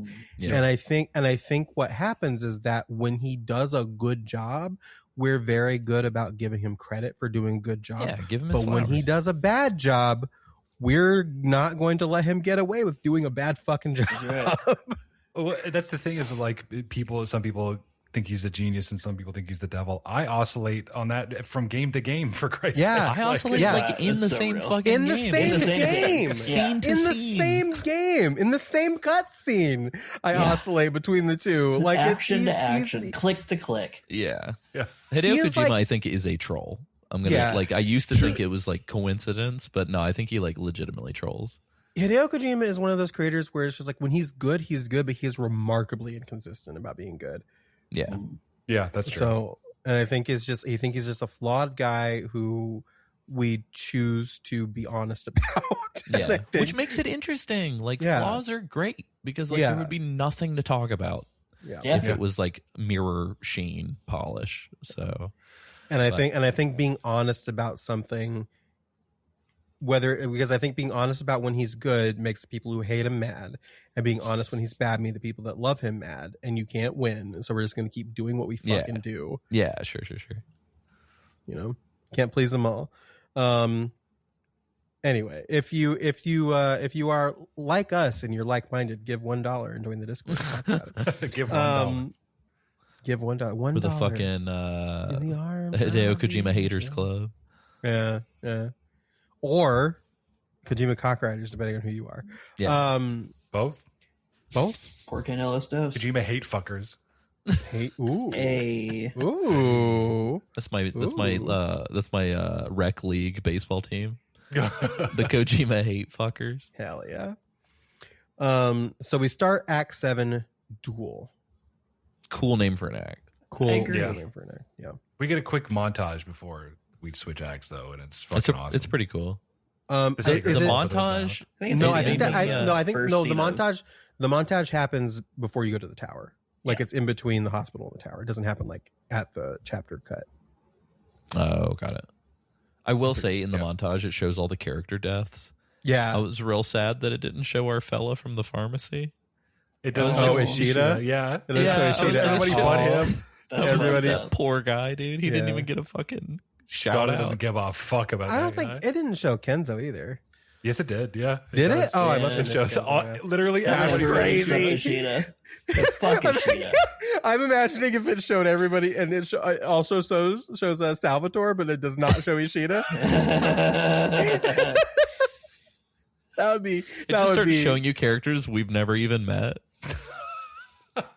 Should be characters from Snatcher. The prostitute from the desk at the police station. They're like, what the fuck? I don't. When did she die? It That's just starts crazy. looping. It shows Dave dying in different situations. It just starts showing Napoleon over and over again in different angles. It's just closer to his face every time he comes back. Every single time. It's just Dave is just dying in more elaborate fucking South Park Kenny like It's like situations. Doki Doki Literature Club. He's like more gory every time it cuts back. He's covered in burgers. Just Dave. Just Dave. Just Dave. They should have cut back and forth between all the deaths and then just every boob Jonathan touched. Oh my god. Yeah, It would've that's been what fucking should- incredible. that's just what the montage slow should mo, like Yeah. It's like that's the Easter egg. If you manage to jiggle every single boob in the game, it shows you a boob montage. then it just cuts to Jonathan. He's spinning in a circle. He's like, I will remember you. That's why none of us got the boob montage, because all of us except for Chad missed the bag lady. And everybody except for like me missed Karen in the dark. Oh, the worst one. So yeah, nobody got the boob montage. did you guys really not? Wait, who missed Karen in the dark? Chad I and James. miss because I'm not a fucking freak. I guess I'm going for them lights. I don't want to I touch don't my know if- daughter. I don't know if it's because of my screen or what. I couldn't see shit. Oh, really? No, So I it's- was- I I couldn't was either. fucking make out where clicking. the lights were. I was I could- clicking everywhere. I can make out the light. I can make out her outline. But what I was trying to do was talk My to shit her. was just black. I was trying to talk to her, and it doesn't even give you a menu if you do that. If you click on her at all, her boobs jiggle. You just hear, Oh my god. Yeah. So it's not even like you can make a choice. Like you if you happen to click on her while you're searching, yeah. it happens. And if you can't see shit like me, she takes up like the whole fucking Yeah. center of the screen. It's like if you're looking at like my screen right now, Victim blaming. like over here is where the light is, and here to here is Karen. Look, like she it's- didn't reveal, okay, that she was. So at the time, Jonathan's in the clear. All right. No. Anyway, speaking Why am I the one arguing that speaking stuff? of Jonathan, Meryl is trying to convince him that like they have to leave Beyond, because it's only two of them now. Fuck And yeah. Jonathan is just like, I always run away from my problems. I made a promise to Lorraine, on my honor as a Policenauts, I have to see this And a through. pervert. And a pervert. On my honor as a pervert. Yeah. Perverts for Cuomo. Yeah, perverts for Cuomo. And Meryl's like, you know what? Hell yeah, I'm in. I love After this. It takes so little. Yeah. Meryl convincing. rocks. She's No like, convincing. fuck it. Yeah, whatever. Meryl's and like almost Brock Samson in this game. Oh, She's like totally. always brandishing a knife. She's like always ready to Always just down like to fuck shit clown. up. so good. But Jonathan is like, I want to give you something, and gives her his cigarettes and anything he's ever lived for. It's like the symbolic gesture. He's like, take my reds, please. Yeah, take my reds. They are just reds, yeah. And so you get this anime cutscene of Jonathan loading his gun bullet by bullet. So good. And this is that montage that we were talking about. He's loading this gun bullet by bullet. You're getting the flashbacks of everybody who's died except for Ishida. This would have been the best place to just play straight up, not even a remix, just pleasure of tension. Oh, yeah. Just Ooh. Would have been good. And then when he's done, he loads the cartridge into the gun, and then as he's doing this, the cigarette that he's had in his mouth the entire game falls out of his mouth, and he spins around symbolism and aims the gun at the screen. And if you are, and I've already confirmed for myself, if you look at the show, like the thumbnail for this episode, it will be this shot, but it's him aiming his gun at the screen, and it is just like, if you've ever played a Metal Gear game and been about to do a boss fight and Snake has aimed his gun at the boss and it's faded into, it's exactly that. It's exactly that shot. And it's so fucking cool. Yeah, this game can ball. It's got some cool It's too. visuals and some good motifs that come up throughout all. Somebody of make this game, but like better, please. Yeah, but like whoever not- you are, With indie less devs, get sexual on assault it. in it. Yeah. So we make our way to Tokugawa Tower, go inside, and you walk into an insane It's fucking hilarious. shooting gallery section. Hilarious. to That me. really kind of makes you question the reality and like what pocket dimensions these fuckers have, because where are these guys coming from? I like to imagine that Jonathan is actually hallucinating all of this because of his like delusional like badass montage. Yeah. He just wandered in there. He's like shooting at like two security guards that are like scared. Yeah. It's like American Psycho. He's like he's murdered Michael Sato in cold blood. Oh my god! The boob window receptionist. Yeah, where's she at? Yeah, it's Michael and the Dead. boob lady. Fucking Yeah, she's hiding. dead. Jonathan killed her in a That's in a true, fucking that's true. narc hallucination. They show you so they should have done like a Max Payne style, like he gets narked. Also, straight up. So it comes up later. They talk about mass hallucinations and all kinds of shit, like how fucking insane it is Yeah. for people to live in space. Yeah. Jonathan is so terrified of space and hasn't ever been up here and like built up any sort of tolerance or whatever. Yeah, Why he did should not- be losing his mind. Yeah, why didn't that play a bigger Yeah, part in the that's a story? really good question. Mhm. But anyway, sorry. But basically, this is the shooting gallery section. It's basically like what if you did the training mode in the gallery, but they could shoot back at you. Because you come in, there are 5 guys that you can just shoot. They don't pose much. They of say a some threat. like shit talk. They're just like, Yeah. welcome to death. They go, dickhead." welcome to death. Well, welcome to die, X-Men.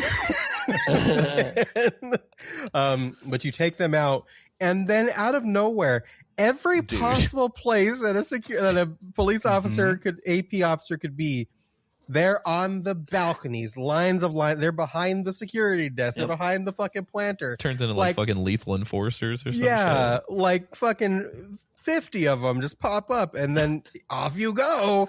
And so it's a pretty simple section, but I did have to try it a couple times because of the sheer amount of bullshit flying at you. Because what'll happen is you kill those 5 guys, everybody will pop up. You shoot Burgers as and many fries. as many as you can. Yes, shoot as many of the burgers and as many of the fries as you can. And then they pop down. And then at first it's like 1 at a time. Okay, here's 2 now. And then here's 12. And then here's 2 again, and then here's 12 again. And so I thought they were just going to say fuck it and make you just deal with all of them all at once. I was like, I'm about to get shredded. Can you have my music real quick? When you get shot, it hurts real bad. Let's give this a shot. It's Guns with Chad. Welcome to Guns with Chad, the show for all things rootin' tootin', and most importantly, shooting. Bullets are often fatal, and being plugged full of them by 37 armed individuals, that's right, I counted, would almost certainly result in your untimely death. When you get shot, it hurts real bad. Let's give this a shot. It's Guns with Chad. I just got to say real quick, the little testimonial before Guns with Chad, I don't think I knew anything about guns or bullets or how any of it worked. It makes my heart sore. Thank you for your service. Like in pain, sore, like SORE. I'm dying. Yes, both. All the definitions.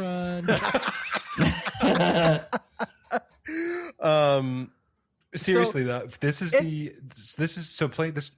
my second playthrough, obviously, and this is the first time I'm not using a real light gun. I'm using a light gun in VR because I'm a huge fucking dork.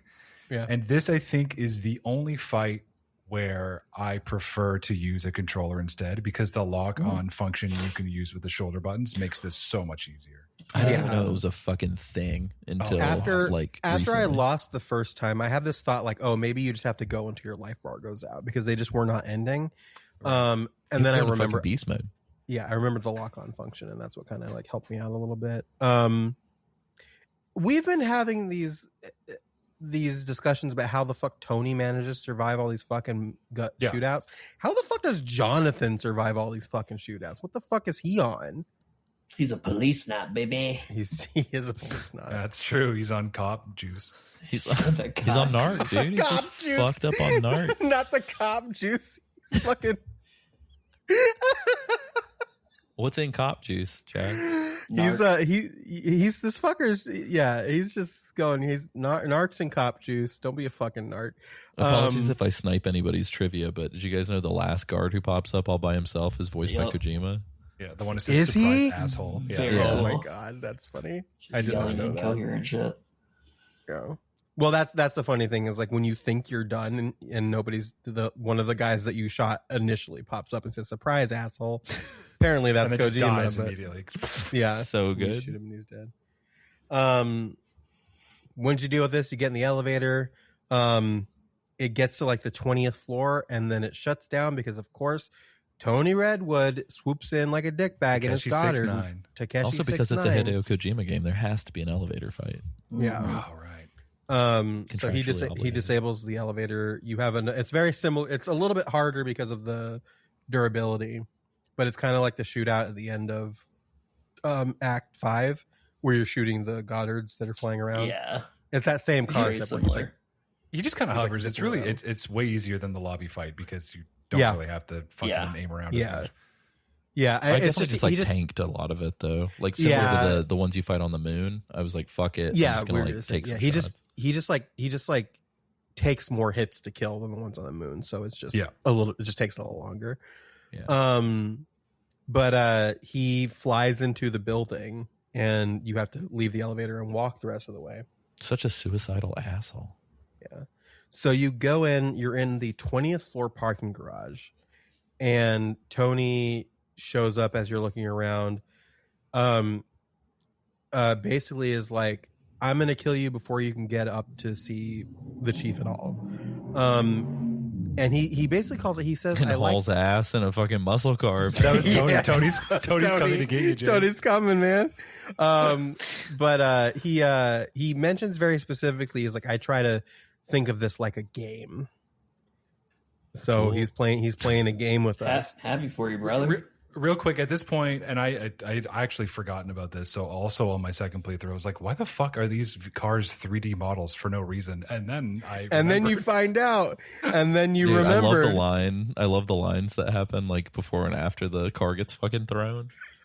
He just picks up. He just like waddles over to this van and picks it up and hucks it to the side and blows it up. Yeah. And essentially Jonathan's just like, what the fuck? Like, it's hilarious. It's like, holy shit. My note for this section is just Tony Redwood isn't an irredeemable piece of shit.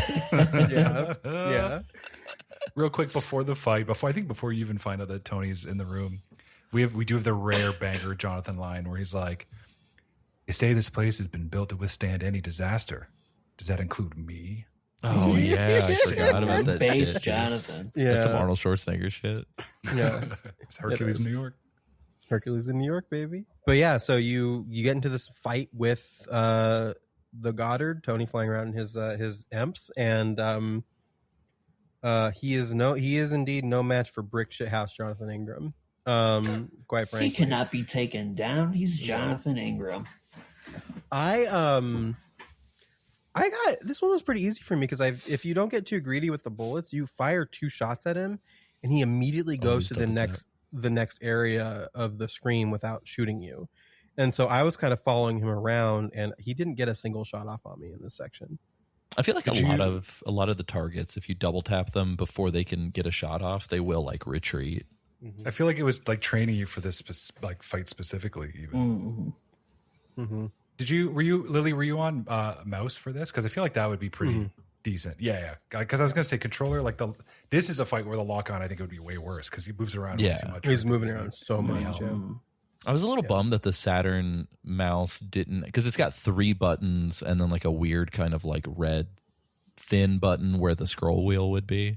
And I was kind of hoping that like 2 of the buttons would be like LR or something, but they aren't. So you can't. That's the trade off with the mice. It seems like you lose the lock on in exchange for the kind of free movement. I love that he doesn't throw the 3D model of the car though. No, just the van for no reason. That's restraint. Thank you, Tony. Thank you, Tony. Base Tony. Thank you, Classic Tony. Thank you, Tony Chan. Thank you, Redwood Chan. Anthony Redwood in that moment. That's in Anthony. that moment. Yes. He's Anthony. That's Anthony Redcorn. Anthony Blue Chew. That's our sponsor. Yeah. When Tony Redwood rolls up, I just yell, "It's code red," and run for my life. Bad. So once you damage him enough, he'll fly off to the side, and you will see that he has abandoned the Goddard and has run up the stairs and has once again left a trail of cum, because of course this is still out. Cum is out, literally and figuratively. Cum is out of his body, of the World Cup, of everywhere. The World Cuck. Cock. What if it's not even blood? What if it is just him jorking it? He's like he's real stoked with the battle. Well, he does we'll get there, but there's a line. Yeah, there is a line. This man has a fucking battle chase. boner. He might just be jorking it. Yeah. So you follow him up the stairs, and you are in a spiral staircase, and you get into another shootout with him, where he is like, he peeks down at you, and then takes some shots, and then if you shoot him enough, you'll hear his little pitter patter footsteps going up the stairs, and he'll peek down and shoot you from another place, and he'll do it again, and then it's time to move on. Fucking hate this shit. it's a weird. It's kind of interesting, but it is kind of a very weird section of the fight. Yeah. I'm surprised that they didn't like try to mix it up more. You know what I mean? It's like, I don't know, just some sort of mechanic. Like maybe like Tony has access to a part of the building that we don't, or maybe he like runs away and has a fucking sniper rifle, or just something. Maybe he's booby trapped it, but it felt very like by the numbers. Yep. I am at this point, and this is why I said all the hate words at the beginning of this episode. I am getting exhausted with Tony Redwood at this point, like in a mechanical way, not even like narratively. Like I am fucking tired of fighting this man. At this point. So that's what I'm saying. I feel like some sort of variety would have maybe made that a little more palatable. Some of that PCP cop juice, he ain't going down. He is fucking.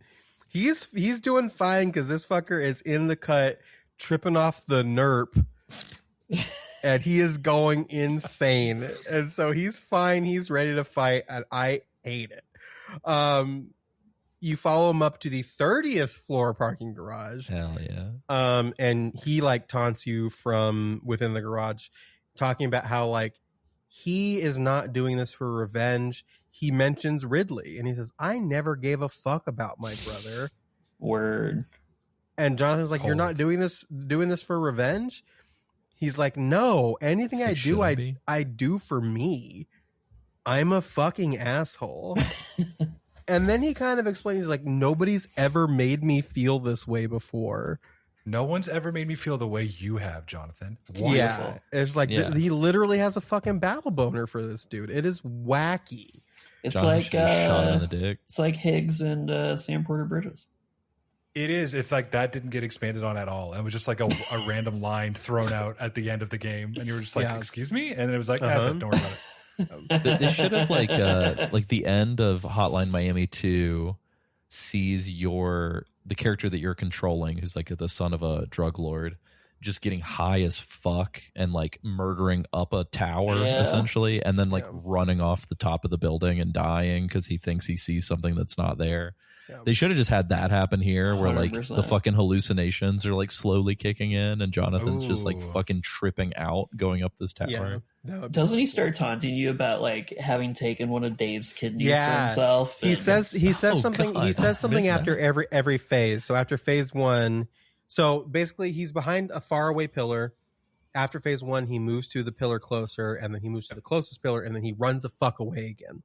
Coward. Kind of a boring section of the fight. Yeah, and it's pretty easy. I'm getting like really exhausted with this whole. You have to wait until their full animation is out of cover because they will duck back under cover. I'm getting very exhausted by this because it feels like a way, like it's definitely a way to keep you from like camping in spots for them, but it also feels like a way to artificially make it so that you will always come away with at least a little bit of damage. Sure. Because if you wait for them to fully do their animation, Tony specifically in his battles, he will always get at least one shot off on you. Right. And it's just it's like a very narrow window. I've also noticed that if you hold the cursor, they will just not come out. Like I had to, there's so many times where I have to like intentionally move the cursor away just to get them to even like pop out. You have to. Yeah. But so after phase 1, when he moves up to the next pillar, he says he's got one of Dave. They gave him one of Dave's kidneys, and it's the least he could do for taking his when he shot him. Fuck this cold, guy. Ice cold. We got to talk about. I don't know at what like transition between pillars he says this line. It's between is when he goes after phase 2. When he goes to the last pillar, he says this. I know what you're going to say. No one's ever killed a Frozener. Ed killed your twin brother. You fucking idiot! Literally. You just brought him up 30 seconds ago. You just fucking talked about this. Maybe it's like capital F. Like maybe that's his real last name. It's Tony Redwood Frozener. Nobody kills Tony Redwood Frozener. Dun, dun, dun, dun, dun. And that's the reveal. Yeah, it does feel. What it does a weird feel whiff insane. this is.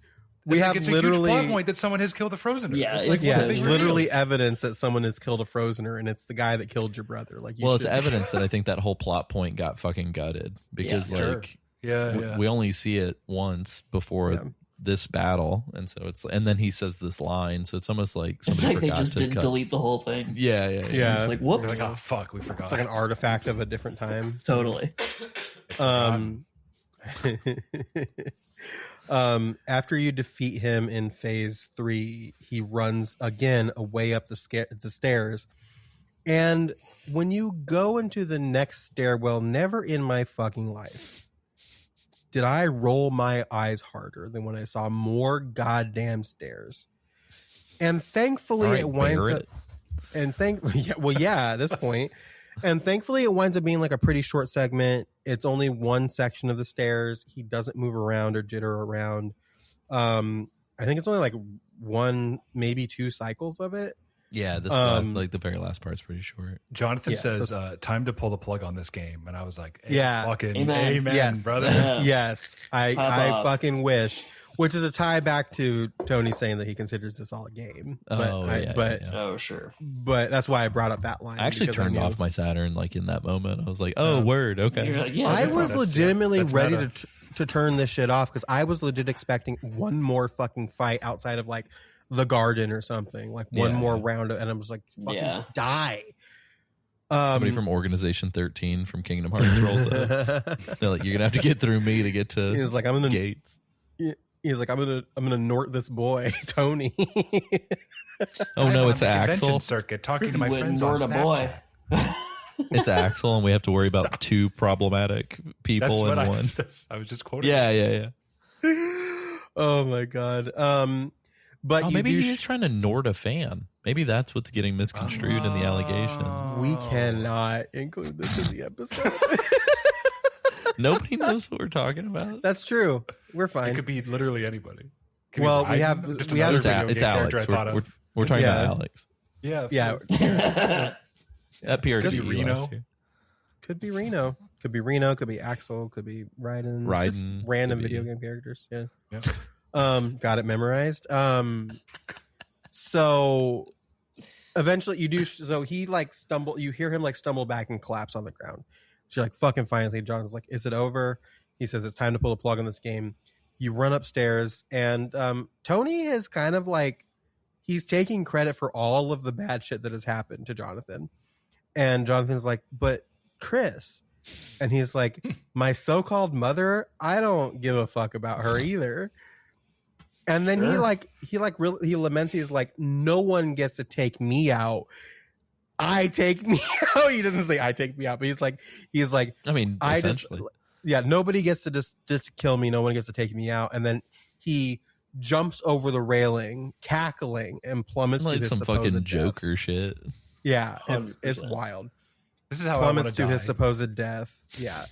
Probably There- the not analysis dead. of the pleasure by launching So- myself down a flight of stairs and laughing while I go down. There is an eerie. Alessio, I'm curious if you saw this in your reading. There's an eerie, real life relation to this death, in Whoa. that the namesake of Tony and Ridley Redwood is Ridley Scott and Tony Scott. Oh, true. Oh, yeah. yeah. Tony Scott died from jumping off of the Golden Gate Bridge, but the voice actor, when I wrote it down, Kanito Shiozawa, died in 2000 by falling from a similar height as well. Fuck off. Yeah, It's the curse of Tony Redwood. the curse This of man Tony needs to Redwood stop is real. making video games. Yeah. That's fucking crazy. OD cannot come hate- out. We need to stop. No, he's gonna kill so many people in there. Fucking Udo already died. Like, we Oh can't. my God. It's begun. Microsoft, you need to fire all of those developers. It is Don't time worry, they're to- making their own He's studio gonna got kill laid Hunter off. Schafer. He's gonna kill Hunter Schafer. Also, there's gonna be a new fucking pandemic. Like, who knows? I'm you know what? April 2020, that was a cozy month. I just, Yeah. Just put Bring me it back in for 1 month. Yeah, And have then the take me back nano out. machines eat us Put me or back whatever in. the fuck. Put me back in, coach. Slide my ass into cold storage. Hell yeah. Yeah, so Tony hopefully is dead. They don't do like a thing where he like is secretly in the background of like a shot, as far as I'm aware. So I think he's actually dead.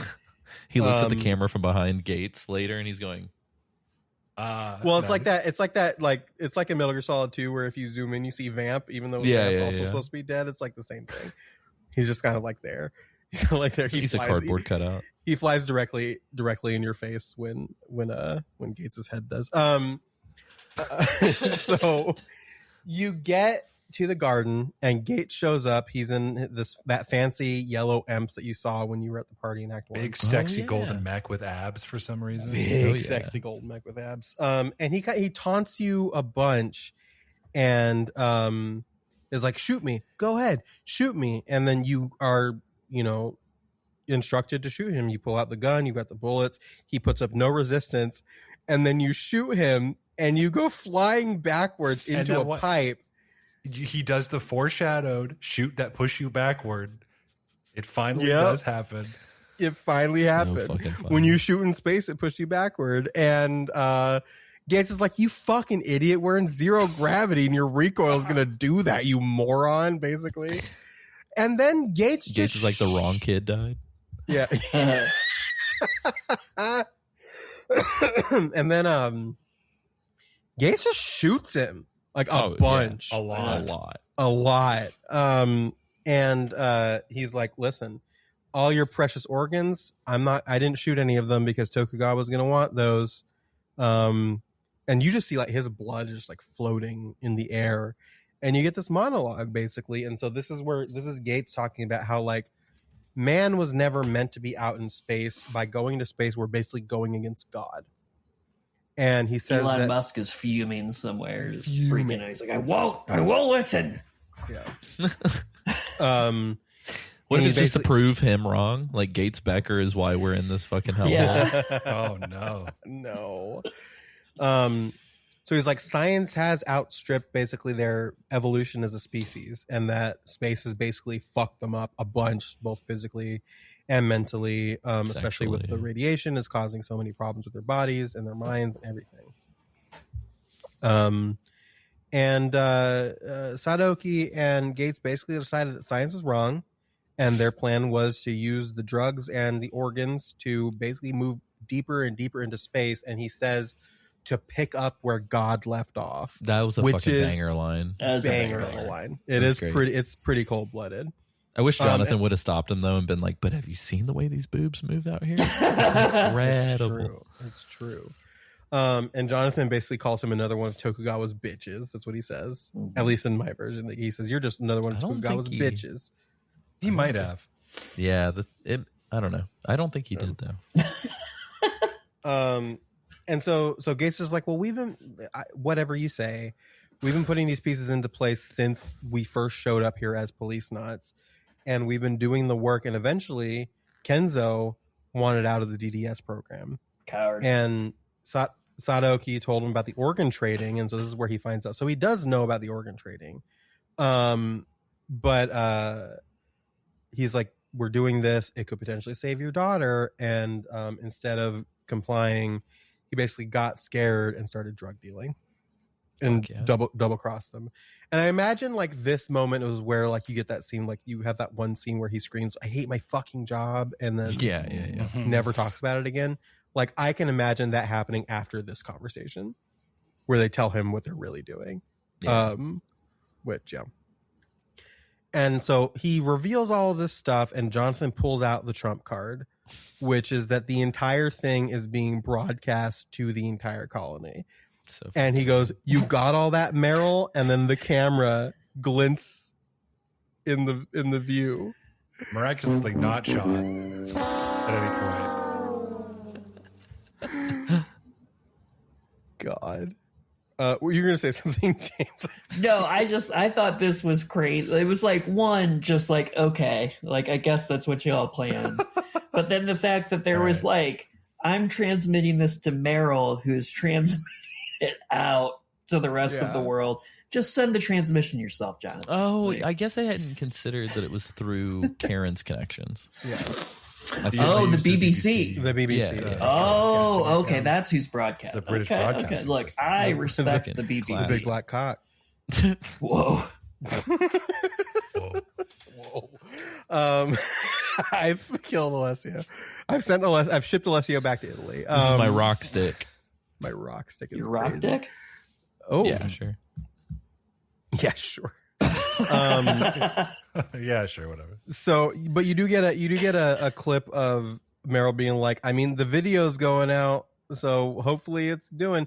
And you get cuts of like it going to like living rooms and the spaceport and like everywhere, and you and it's like a shot of like Gates's face, like being like, "What are you talking about? What's going on?" It'd be so funny if everybody's just so apathetic and just don't even give a fuck. Like, wow, this show sucks. Yeah. Gates is pissed, and he's like, "I don't care what Tokugawa wants. I'm gonna fucking kill you." And a gunshot does ring out, but it is not Gates shooting Jonathan.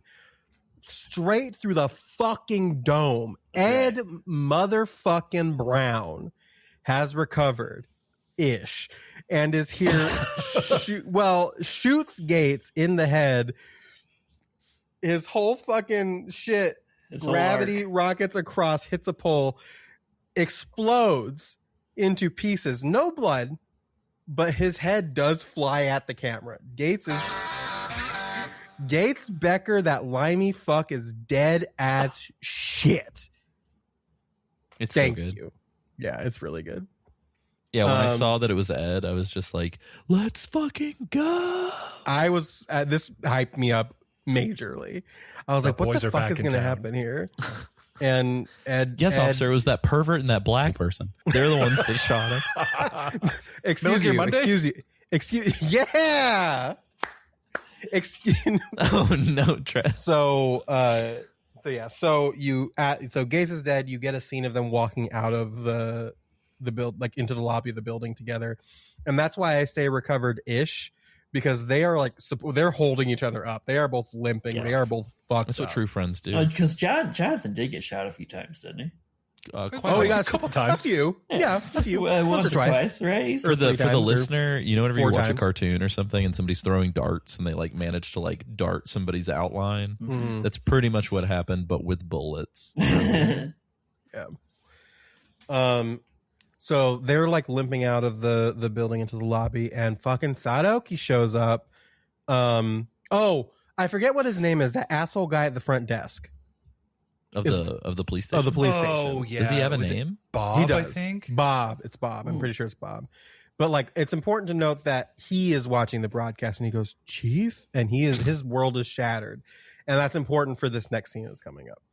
So Sadoki is just like, "We've stopped the broadcast. No more of this." And he's about to order them dead, and Meryl shows up with the entire police force. Jonathan's like, "You guys are the real police nuts." It's you. No, you're the real heroes. So dope. I normally, like, everybody who listens to this definitely knows that it's like, I'm all for some fucking bleak, dour, fucking stressful shit. But there was just something so charming about this game's kind of conclusion where it was just like, fuck yeah, fuck you, we're doing it. You know what I mean? Yeah, it's just like, this it's is pretty the cool. shit. It's pretty cool. It's a feel-good ending. Yeah. Basically, like, the police force has been basically moved by the broadcast. They're all finally standing up to Tokugawa because they were not doing that before. All of the news outlets and beyond are waiting outside, and they place Joseph Sadoki Tokugawa under arrest. And then Ed blows his fucking brains. He's just real into like now that's all he does is just shoot people in the forehead. That's his thing. He's like, autism be damned. I'm gonna make everybody autistic. Bam, bam, bam. He's like, I fucking love this. Why'd I stop doing this? I need to ask a quick question to you specifically, Alessio. Oh, sure. And this is for the $10 patron specifically. And I want to tell you this. I want to preface by saying I have zero judgment for you doing this because, like, I get it. Are you fidgeting with a roll of like painter's tape? Like, what are you doing? Yeah, it's a foam tape. Oh, foam tape. Hell yeah. Yeah, sorry, I just had it on my desk. No, it's totally fine because I fidget with whatever is in front of me too. But I was just like, what is happening here? Anyway. It's my bangle. It's a gun. Yes. Oh, look out. He's got a gun. Get him. But yeah, so right before the chapter ends, it fades out to they kind of talk about how like so much for getting Gates's bone marrow and whatever. And it's like, oh, that's what I wanted to tell you. You are in fact a HLA match for Karen. That's Dr. Mr. Collins. Oh, what? Dr. Collins says Mr. this. President. Yeah. And they get immediately to work on doing the transplant. And that takes us into the epilogue, Knots. Knots. That's a lot of knots. That's More a lot like of knots. nuts.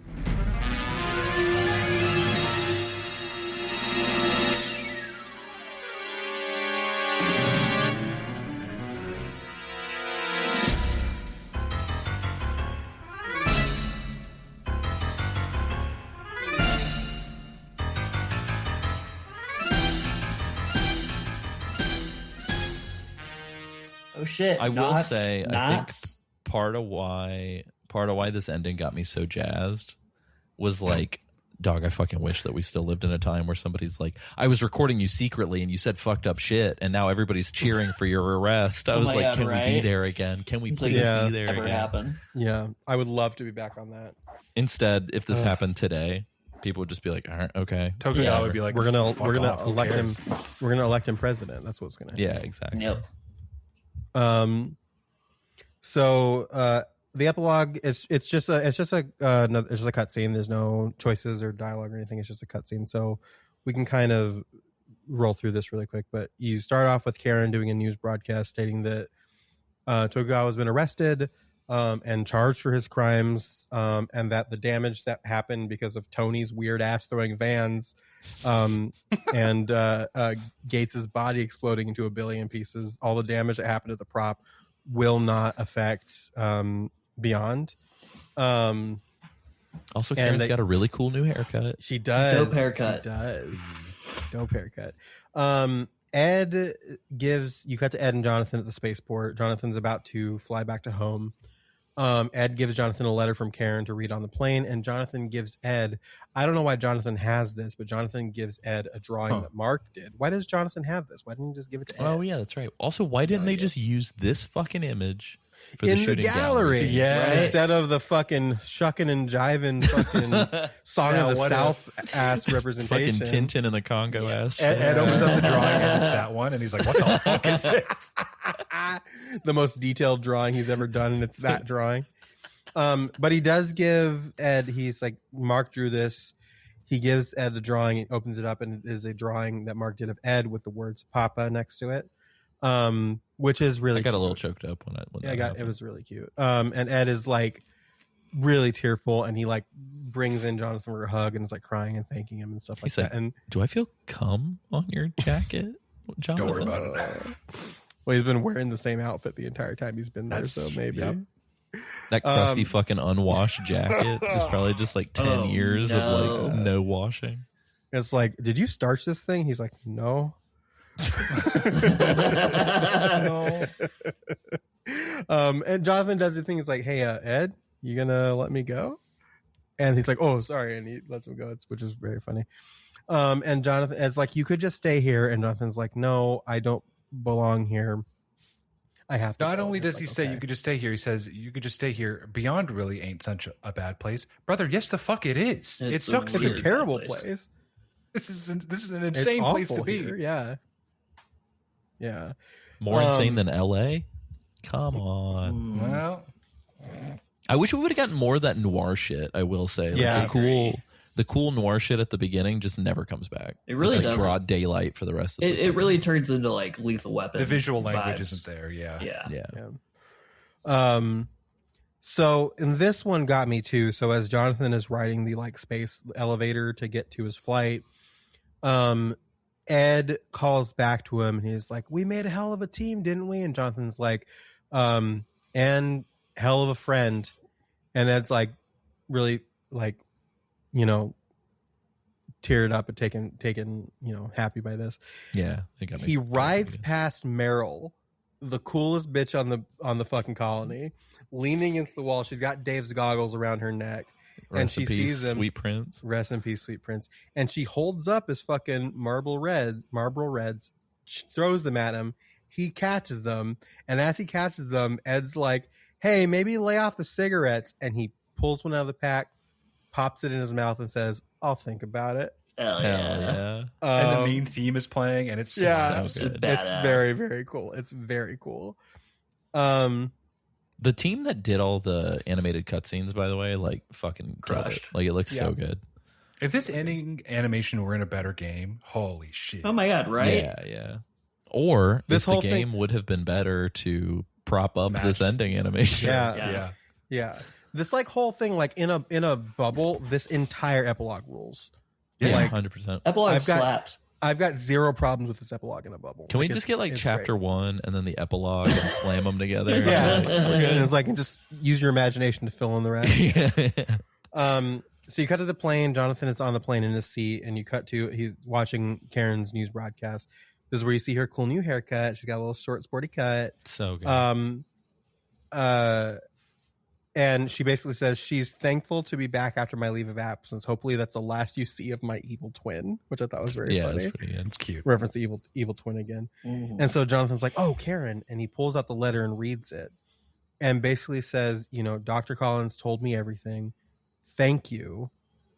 Just thanks him for everything that he did, and signs it, "Your daughter, Karen," and gives woof knowing what we know, but like it's really hard. It's really heartwarming in any other situation. Yeah, I got like goosebumps reading it, even though I know it's like fun.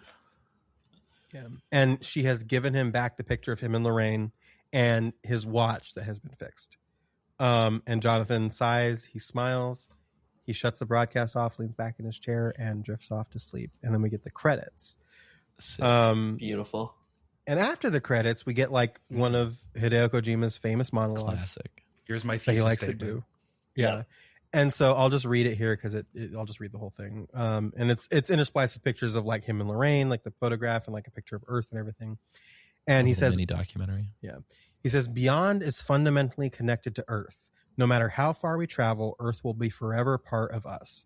We may have left our cradle, but we'll never forget where we came from. We'll always be nearby, watching over her. And then the game is over. We've done it. Wow. I didn't expect We this did it, to take Joe. up so many episodes. Yeah. Yeah. It's Yeah. chunky. It's It's a a lot lot longer than It Snatcher winds up is. being a chunky It game. is Yeah. a I lot was longer than surprised. Snatcher. nice. I am Yeah. relieved final that thoughts. it's over.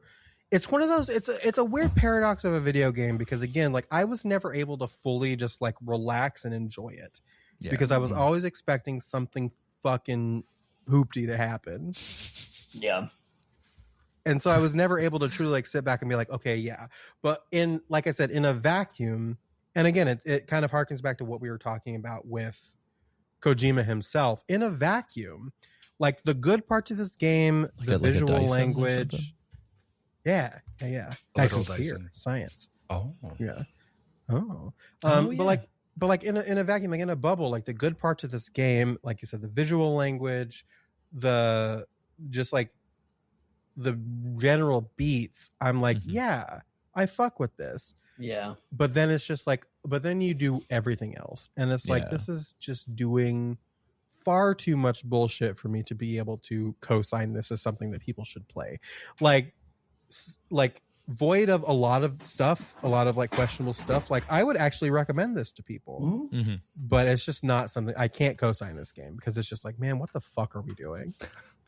Yeah, on paper, if somebody was like, dude, what if like vaporwave aesthetic, a little neo-noir, a little Lethal Weapon, Yeah. fucking There. light gun game with some Sad. like exploration and some super cool music, I'd be like, what the fuck are you describing? That sounds incredible. Yeah. And You then get this a little bit of FNAF in there in a little But yeah, part. like this there's, game, A little bit of finesse. this game starts on such a strong note and spends most of the game trying to like take away its own kudos, essentially. That's a really good Yeah. way of putting it. It's It so does weird. feel so often that the game is trying, like into the narrative, especially, is getting in its own way. It's This very. is- Very rarely have I seen a video game start with like at a 90 out of 100, Yeah. and then spend a majority of the runtime being like, how do we take more points off? Actually, Yes. Yeah, it really does tell you what it's supposed to be at the beginning, and then immediately strips away all of its aura. Like this is going to be a really weird reference, but I need you to follow me. Spy Kids 3D. Okay. They spend the entire movie building up this character, the guy. He's like the most famous character, this most famous like virtual reality game player, whatever. And he shows up, and it's Elijah fucking Wood. Yeah. You know, surrounded by a halo of light. He's like, anybody looking for the guy? And he walks in and he is immediately killed.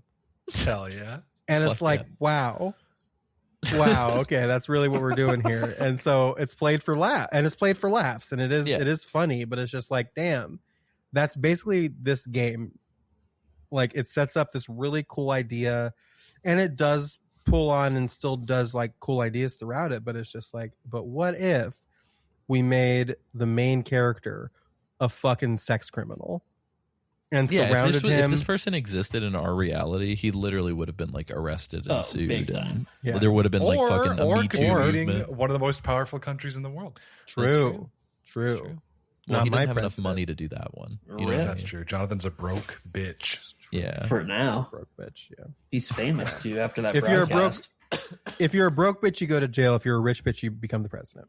Yeah. Mm-hmm. Oh, I damn. will say, I do think part of it, because like, so if you spent a lot of time online in like the early 2000s, specifically within like Metal Gear corners of the internet, it was like, oh my God, Policenauts is a fucking masterpiece. Yeah. Because it was almost treated like lost media, right? It's like nobody had access to it. All we could see were the visuals, and all we could hear was the music, like the best fucking parts.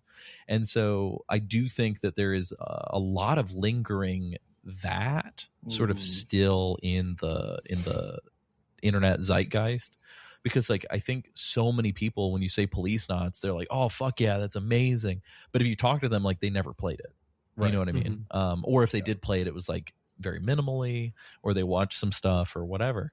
And so it's like I don't really think that a lot of people know it's like fucking 50% a fucking porn game. Yeah. You know what I mean? Like, totally. I don't know, maybe people listen to this and even like this podcast too, because I think I will say we are very much like part of building up that lore of Policenauts, because we talked about doing this for so long, but we just we were going off of what we had seen about it too. So I had a completely different expectation of what Policenauts was when we started this, and I was kind of dreading it a little bit because Chad had played it already, and he had been talking about how like dog shit it was in the Discord. So I was like dreading it, and I was like, we have been setting this up and talking about doing this for the podcast for like literally years. Yeah, like that's true. Like almost the entire run of the podcast, we were just like, okay, we'll probably cover Snatcher, we'll probably cover Policenauts, and it's just like, man, I cannot stand that. I dreaded going into it, and I was right to dread it for the most part. Like, it's wild. Yeah, Chad, any differences this go round seeing it a second time?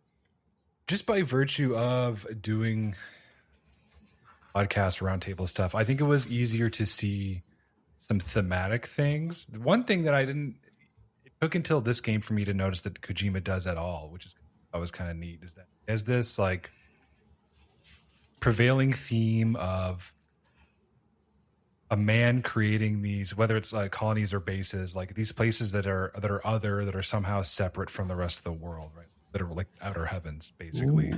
And like their goals and their political alignment might change, but it's always something we keep seeing, whether it's like Tokugawa with Beyond, or Liquid and Shadow Moses, or like Big Boss with Zanzibar Tokugawa with the Big Shell, Outer Heaven, the Big Shell. Snatcher really doesn't like it. There's no like demagogue figure, but Neo Kobe City is also like that. It's somehow an insular place that is alien and separate from the rest of it. So that was something I did not really pick up on until literally like these last couple of chapters is when I started to think about it. And that was kind of cool. I like that. You think Kojima is an isolationist? Hell yeah. But then he loves celebrities so much that he can't bring himself to do it. Yeah. Well, even in fucking Death Stranding, he's like, isolation's actually bad. You guys. Yeah. He's like it's kind of romantic. Yeah. But I can't. I think he's like the most anti-isolation. It's funny. He's like the most anti-isolationist person in Japan, and the only reason why is because he's a fucking nerd. And he can't live without Hollywood movies. Yeah. 100%. That is absolutely right on the money. Yeah. James, since I don't know, I can't ever think of a time that you and I have talked about like a game like this. So I'm curious, like, how much time have you spent playing games that are like akin to this, and like not much? How did this come off? No, definitely not much at all. I would say like in general, like I was not a huge visual novel enjoyer, and I didn't play a lot of like point and click games, honestly, until probably the last few years when I've been like interested in like design mechanics and things like that. It felt like it's a weird balance, because at times I was like, oh, like this fucking feels like good vibes, like good story, like the visuals are great, but then just so much fucking weirdness comes up throughout it, like Lily was saying. And then I felt like towards the end they were just like, all right, we're out of time to really pay off these twists, so we're just gonna fucking throw them all at you real quick, get ready. And so like there's like things with the pacing and things like that, but like the type of game, like I think it's cool, and I actually think there's potential to do a lot of really interesting interactive and reactive things in this type of medium. And I wish that more, and maybe they are, maybe I just need to find them, but I wish that there was more experimentation in this style of game as a result of this. Yeah. The way that there were in like some other like stealth games and things like that. Yeah. It's tricky because I feel like you could make a really cool, hyper reactive, hyper open game if it was like this, but less visual. Yes. But that kind of game, you're like trading mechanical freedom for like visual like lizard brain Right, that's true. neurons. Because like if people don't see these types of visuals, like they're not even going to be drawn to play the game in the first place. Totally. So it's like an interesting trade-off because like I also like when I see a game like this, I'm like, dude, you could make this game could be like a fucking open world fucking text-based adventure with this vibe in today's day and age, and it would still cost like a fraction of a fucking AAA game. Oh yeah. But I think as like an indie, I can easily see people being like, well, fuck, we don't have like an expert pixel artist. We don't have like a hyper dope visual style. So it's almost like a trick. It's almost like it seems easy to make. Yes. But there are certain components that like if you don't have a baller ass artist, like you're just kind of fucked. Yeah. You know what I mean? Yeah. It's like so much of the vibe and the feeling that you get playing this game is the art style. And The I art totally and the agree. sound design. Yeah, for yeah, sure. the sound design especially, yeah. You mentioned, James, that you have never like really been into this kind of game. You know, I know we've been like me and Alessia have been beating the Paranormal Site drum, and we and you should absolutely play it. But like, legit, when I'm have you not ever- speaking, just assume I'm thinking. I wish you were playing Paranormal Site. Yeah, I wish you weren't recording this podcast and instead playing Paranormal Site. I'm gonna play it. The 7 Mysteries of Hanjo. I'm excited. You. Have you ever played like Phoenix Wright? Yes, I played Phoenix Wright a few years ago, and I really enjoyed Phoenix Wright. I played Also like some whatever banger the fucking music. collections and banger ass music. Fantastic soundtrack. Yeah, and like I played like Doki Doki Literature Club. Hell yeah! There was like Doki a plain... Doki, I would say, is like more traditionally a visual novel. Totally. Yeah, Yeah, 100%. yeah, not a lot of Especially like the replaying and choosing different shit and yeah. And then like point and click wise, like I don't know, like old LucasArts games, and then like recently probably that Drifter game. Oh, nice. Yeah. I still like need a to year fucking- Drifter is really good. You need to play Very Drifter. cool. I played Yeah. it. Yeah. It's Well, really James fucking bought it for me for my Yeah. birthday, I think. Yeah. Also And very like so Alessio and I do game share on Steam. And Oh, so is that yeah, how you- yeah. Yes. And so when you said James, when James was like, Alessio, I got you this game for your birthday, you should play it, and I was like, you're right, James, I should play it. And then I played it before he did. Yes. It's Incredible. the gift that keeps on giving. Yeah, Every it's time a I really open good my Steam library and there's like some new fucking game that I'm like, oh, what? I just read about Mixtape. That looks sick as fuck. And then I'm like, Yeah. oh, Lily just bought it. Okay, cool. Now I can play it. Yeah. But yeah, very funny. You should play Mixtape. Also. Yeah. I've heard Kaylee's playing Mixtape right now. Really likes it. Yeah. It's been divisive on the internet. It People has are been. like, For silly reasons, it seems for like. very silly reasons. Very The main silly. thing is just like, well, I think that it's a game about white youth and it doesn't talk about black people. enough. Yeah, And I've been it's just like, reading that. Yeah, no shit. Do you It's want like a these, certain. Do you want these white It's a fucking John Hughes movie. Like, what are you talking about? Totally, Like, just yeah. fucking- Yeah. Just play it and enjoy what it is. It's dorky and it's camp and it's really good. Fuck. Yeah. It's legit like one of my favorite games of this year. Hell, Like nice. it's up there. Like it's in my top 3. My top 3 so far this year have been Pokemon Pokopia, Mixtape, and Pragmata. Those are 3 very good video games. That's sick. All 3 of mine are marathon, but Yeah. Mine's time done through for. chapter 5 and nothing else. oh yeah. Nothing else. But yeah, that's it. We've done it. We've completed Policenauts. Anybody else have any final thoughts, or should we talk about what's happening next? I'm proud of us for little, making through. I have a little chunk of special notes. Yes. Yeah, hit us with Special some special notes.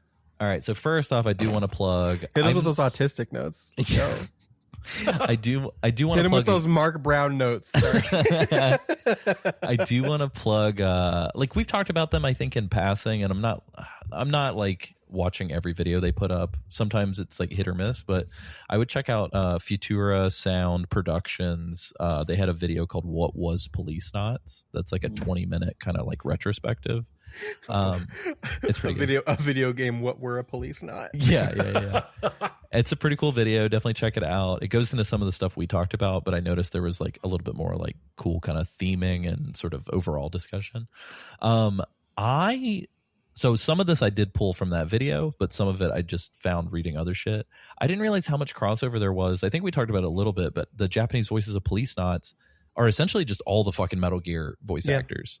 Yeah, in the first episode we went through. Yeah. Kind of. It would be interesting. Is Jonathan's actor Snake? I don't think so. Based on what I was seeing, so Jonathan, I'm pretty positive is Otacon. Oh, Yes, that's right. Yeah, so That's Jonathan is why- that's why I Otacon. get Also, that. Jonathan and Ed, very minor spoiler, Chad, in MGS4, there are 2 minor characters also named Jonathan and Ed. Mm-hmm. Jonathan and Ed voice Jonathan and Ed. Fuck yeah. And the 2 characters say the same lines to each other from the epilogue about like the being good friends thing. And I was like, fuck, dude.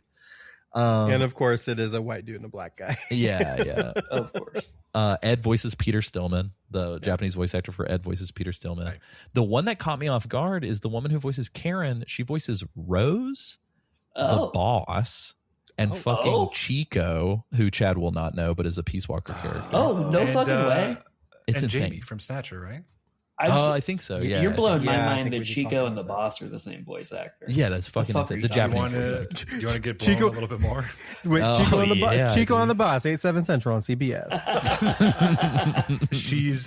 She's also Lady D from Resident Evil Village. Oh, no shit. To further the Step on Me Mommy vibes, she's also Lust from Full Metal Alchemist Brotherhood. Let's go. Wow. All right, so this voice All the actress same has woman. she has. I do she has a want type. to throw this out there. PRGE update. This is we're not going to be hosting her panel, unfortunately. But I think, well, should we talk about this? Yeah, why not? Yeah, it's fine. They did so. The woman who plays I can't remember her name to save my life, but the woman who plays Lady D, her English actress, will be at PRGE. This Oh, she's Yeah, so they're, cool. they're doing a Resident Evil And, yeah. panel. her and Mia's actors are going to be there.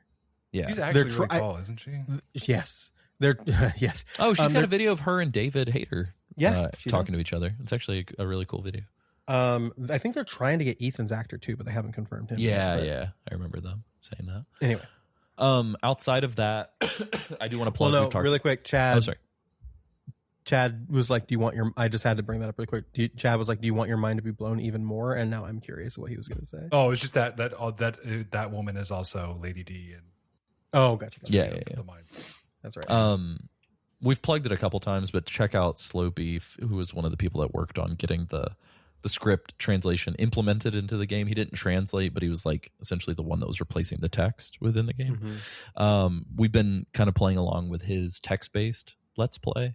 That's at lparchive.org. But specifically, I want to call out at the very end, part 42 is a whole fucking chapter on the ROM hacking that he did. Yeah.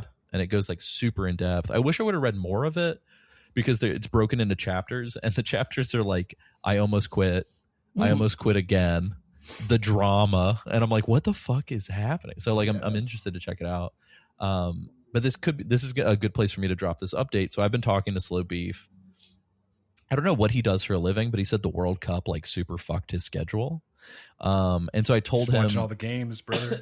yeah, what if that's all it is? He's just like me for real. But he did say he wanted to connect afterwards, and he apologized for not being like super communicative. I think at this point, I was hoping we could land him for an episode that would bridge Policenauts into Ghost Babel. But I think at this point I'm hoping we at least get to talk to him before MGS4 season. That way we're not like interrupting. But I think if that episode does come out and it's like weirdly timed, I think we'll just put it up whenever. It won't take the place of like an actual episode release. Yep. So that was that note. I do want to run through just super quick. We talked about it a little bit in the first episode, but this is the first game with art by Yoji Shinkawa, so that's huge. This is sort of the importance, I guess, of Policenauts for the rest of the body of work, specifically PS1 and Saturn. Who, by the way, is doing art? Is doing art for the new Ghost in the Shell series, and it fucking rules. Oh, I didn't Also, the realize new that. Ghost- That's rad. We are so It blessed. came out a couple days ago as we're recording it. It's so good. It rules. Nice. What a time to be alive. Yeah, I've been watching like the trailers and stuff. It looks sick. I just didn't realize he did some of the work on it. Yeah. This is the first game to feature Tappy, who would later go on to score a majority of MGS1. Also, that Konami in-house band would do a lot of it. One thing that struck me is that Meryl's re-examination of herself happens in both Policenauts and MGS1.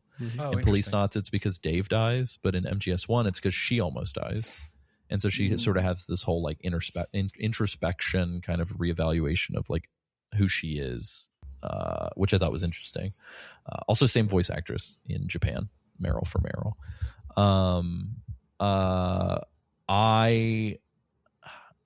let's just say there's a lot of Frozner energy in regards to a certain white-haired boy in a game we'll be covering soon. So I thought that was interesting.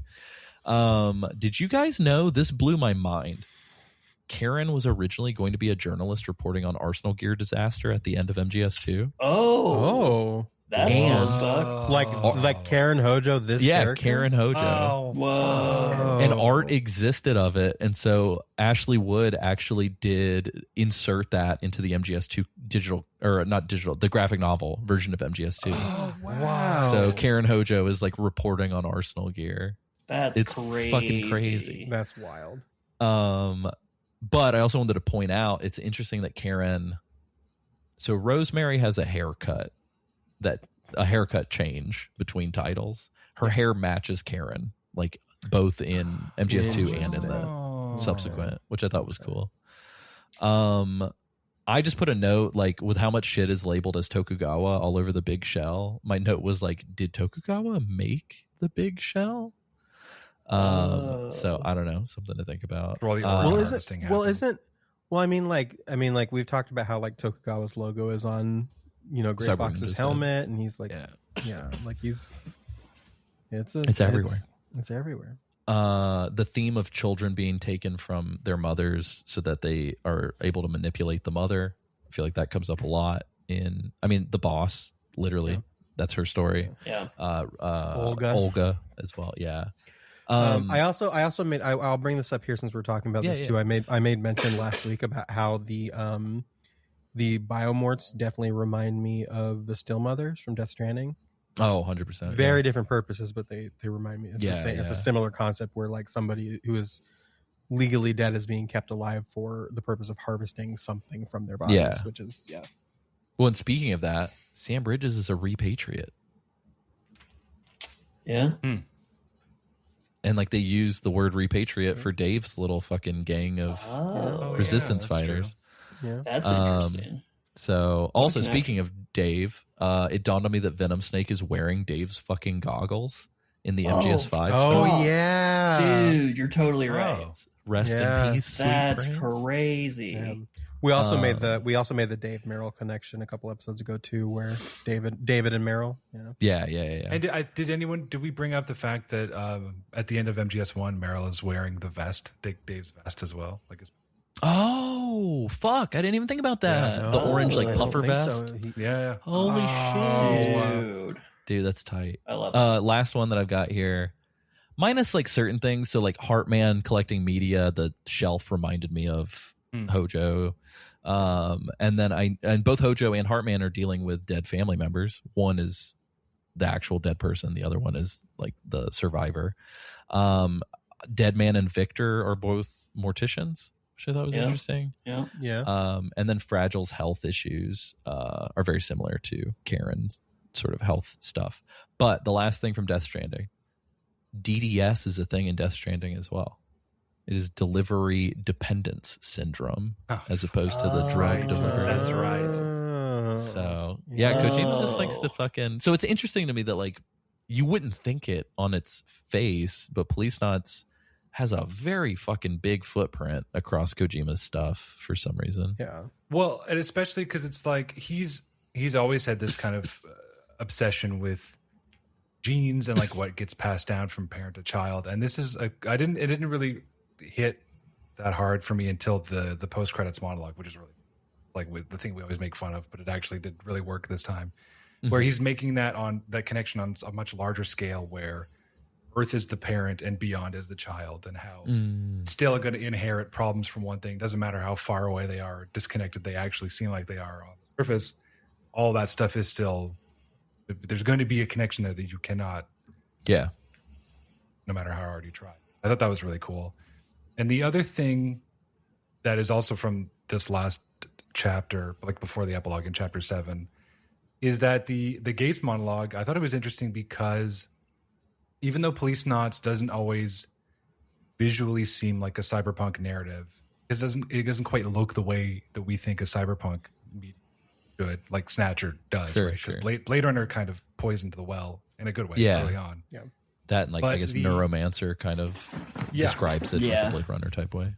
But the entire speech is about like transhumanism, which is like a key part in cyberpunk fiction, which is like the idea that we can and should use technology to on the limits of the human body and become something more. Deus Ex, obviously.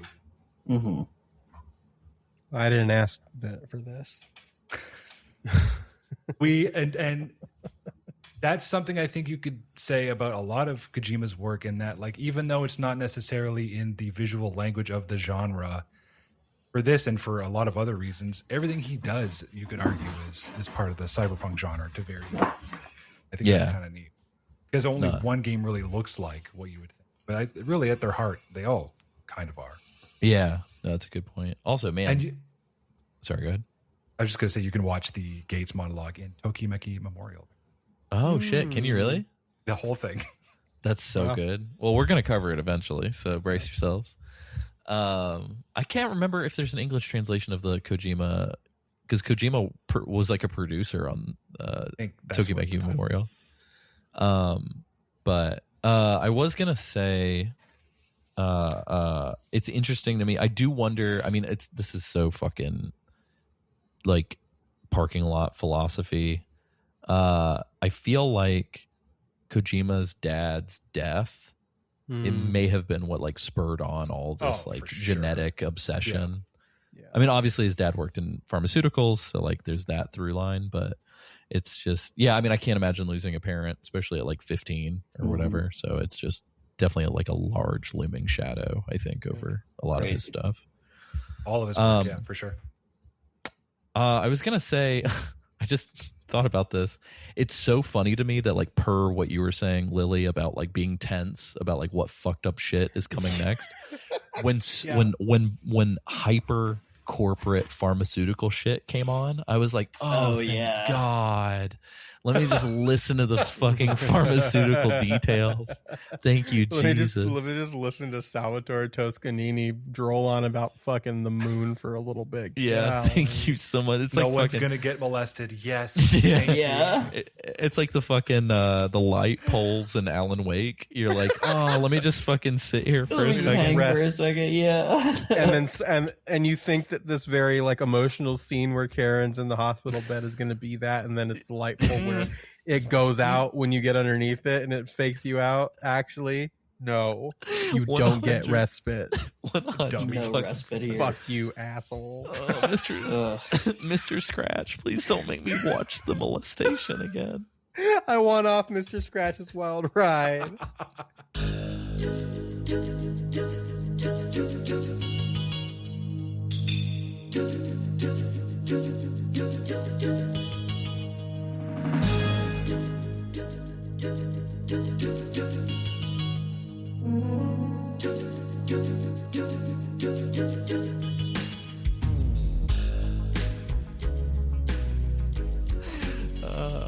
All right. Anyway, that's all I got. Well, that'll pull us to the close of this episode, but we do have a couple of small things to do before we go out. Our next episode will be on or about July 28th. We'll be back with our normal schedule starting then. We will be starting Metal Gear Solid Ghost Babble.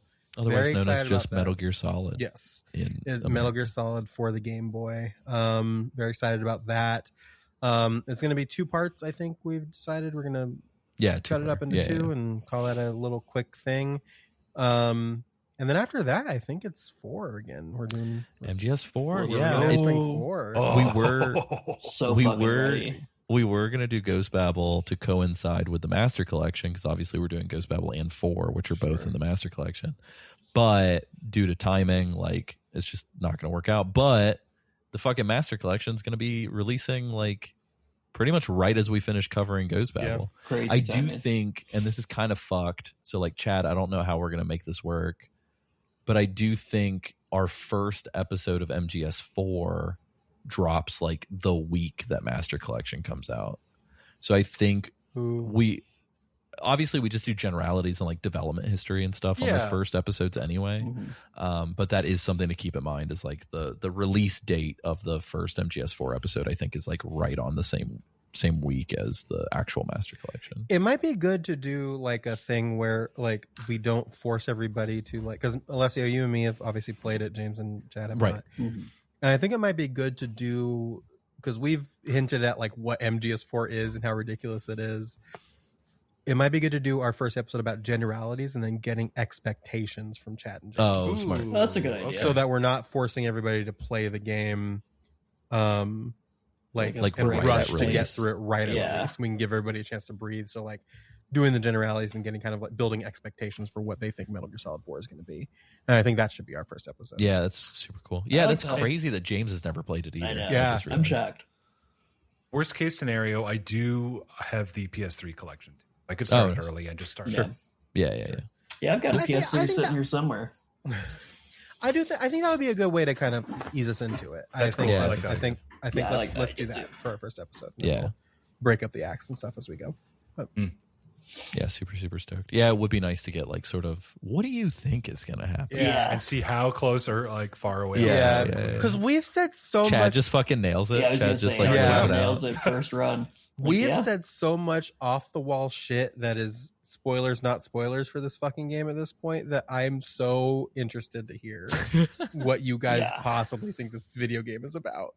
It's what's the often quoted backrooms thing? It's like their expectations are going to be like us describing a dog to someone who's never seen a dog and then asking them to draw it. Yeah. So Yeah. it'll be cool. Before we go, we do have a quick little update from our friend from Slow Beef to Beef Dubberton. It's beef all the way down. All Beef beef, all the way down. double beef. Double beef. Beef Dubberton is our listener 4 who letters. has been One word. Beef. beef. But so Beef Dubberton is the fellow who's been going through and like leaving comments as he goes while he's listening to our adventures in Metal Gear and With other how we're talking about topics. them and how we're like doing a fucking progress report. Yeah. How awful is it going to be if like 3 months down the road they just leave like all like the N word in a comment or something? We're like, no, Beef, I need you to be platformed you. You seem cool. I need you to be a cool dude. When you get here, let me know. Hit me up. Tell me, are you a cool Don't you dude? Jonathan us, goddamn. Don't you Jonathan us, Beef Dubberton. I swear to fucking God. Anyway, Beef Dubberton comments on episode 112, Metal Gear Solid 5 Ground Zero. He's almost halfway. He's almost halfway. That's crazy. Crazy. What speed? What speed? That's got to be hundreds of hours, dude. Oh, yeah. Impressive. Well, again, for as many people as like, I think about this, like a lot of the early listeners that we got letters from and stuff like that talk about how they were like long haul truckers and fucking Yeah. worked Yeah, night shifts yeah. and shit. And it's like, yeah, okay, probably. Long Yeah, if you haven't told us yet, tell us what you do. long haul. Long beef. haul beef. Yes, I did.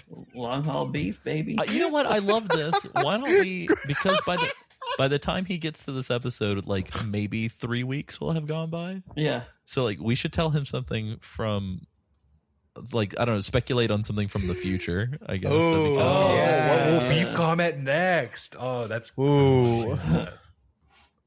I think he's gonna really love the no, that is not the Whopper joke. I I think, think that that's already gonna- happened. No, hasn't it's Ground gone there Zeroes. That yet? was an MGS 5. Oh, was it? I thought it was an MGS2. Oh. No, it was an MGS2 because we were talking about it. It was it was in 5. We were talking about it in relation to some other stuff, but it was an MGS 5. That's right. Oh. That's right. That's Yeah. right. Yeah. Yeah, it's gonna be a good I think one. he's gonna really be tickled by that because I showed Chelsea that for the first time yesterday, and she thought it was very funny that I It's just a classic. lost Yeah. my mind laughing awesome. at that. Yeah. At this point, if he's on 112, that means he's already heard the haikus and had no response to it. Oh, Not a haiku guy. Bro. oh no. Beef, I don't know if we can do this anymore. Now we might have beef. Oh. You, the anti-haiku guy. Beef Dubberton. Anyway, can't wait. Beef, write us and tell us Yeah. what happened in your future. Yeah. Also, Beef, tell me us about why your you didn't haikus, like my brother. haiku. Yeah, what the fuck? Otacon saying nasty. You don't like Otacon saying nasty?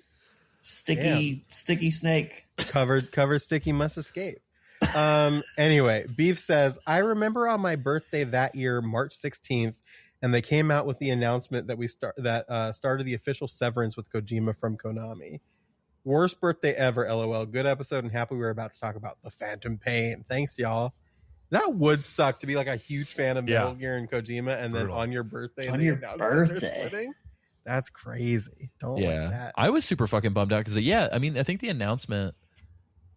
I mean, it happened so soon after Ground Zeroes because then everybody was like, "Oh, that's why there's that side mission where you fucking erase the Metal Gear." Chad, just to super quick summarize it, there's like a side mission where you have to explore the map to find like logos of Metal Gear games. But weirdly enough, when you find the logos for Metal Gear games that Kojima had nothing to do with, they like erase from the face of the earth. Shit. And I think at the time everybody was like, "Wait a minute, was this him saying something about how like I don't know, like he's gonna no longer be a part of the series and blah blah blah."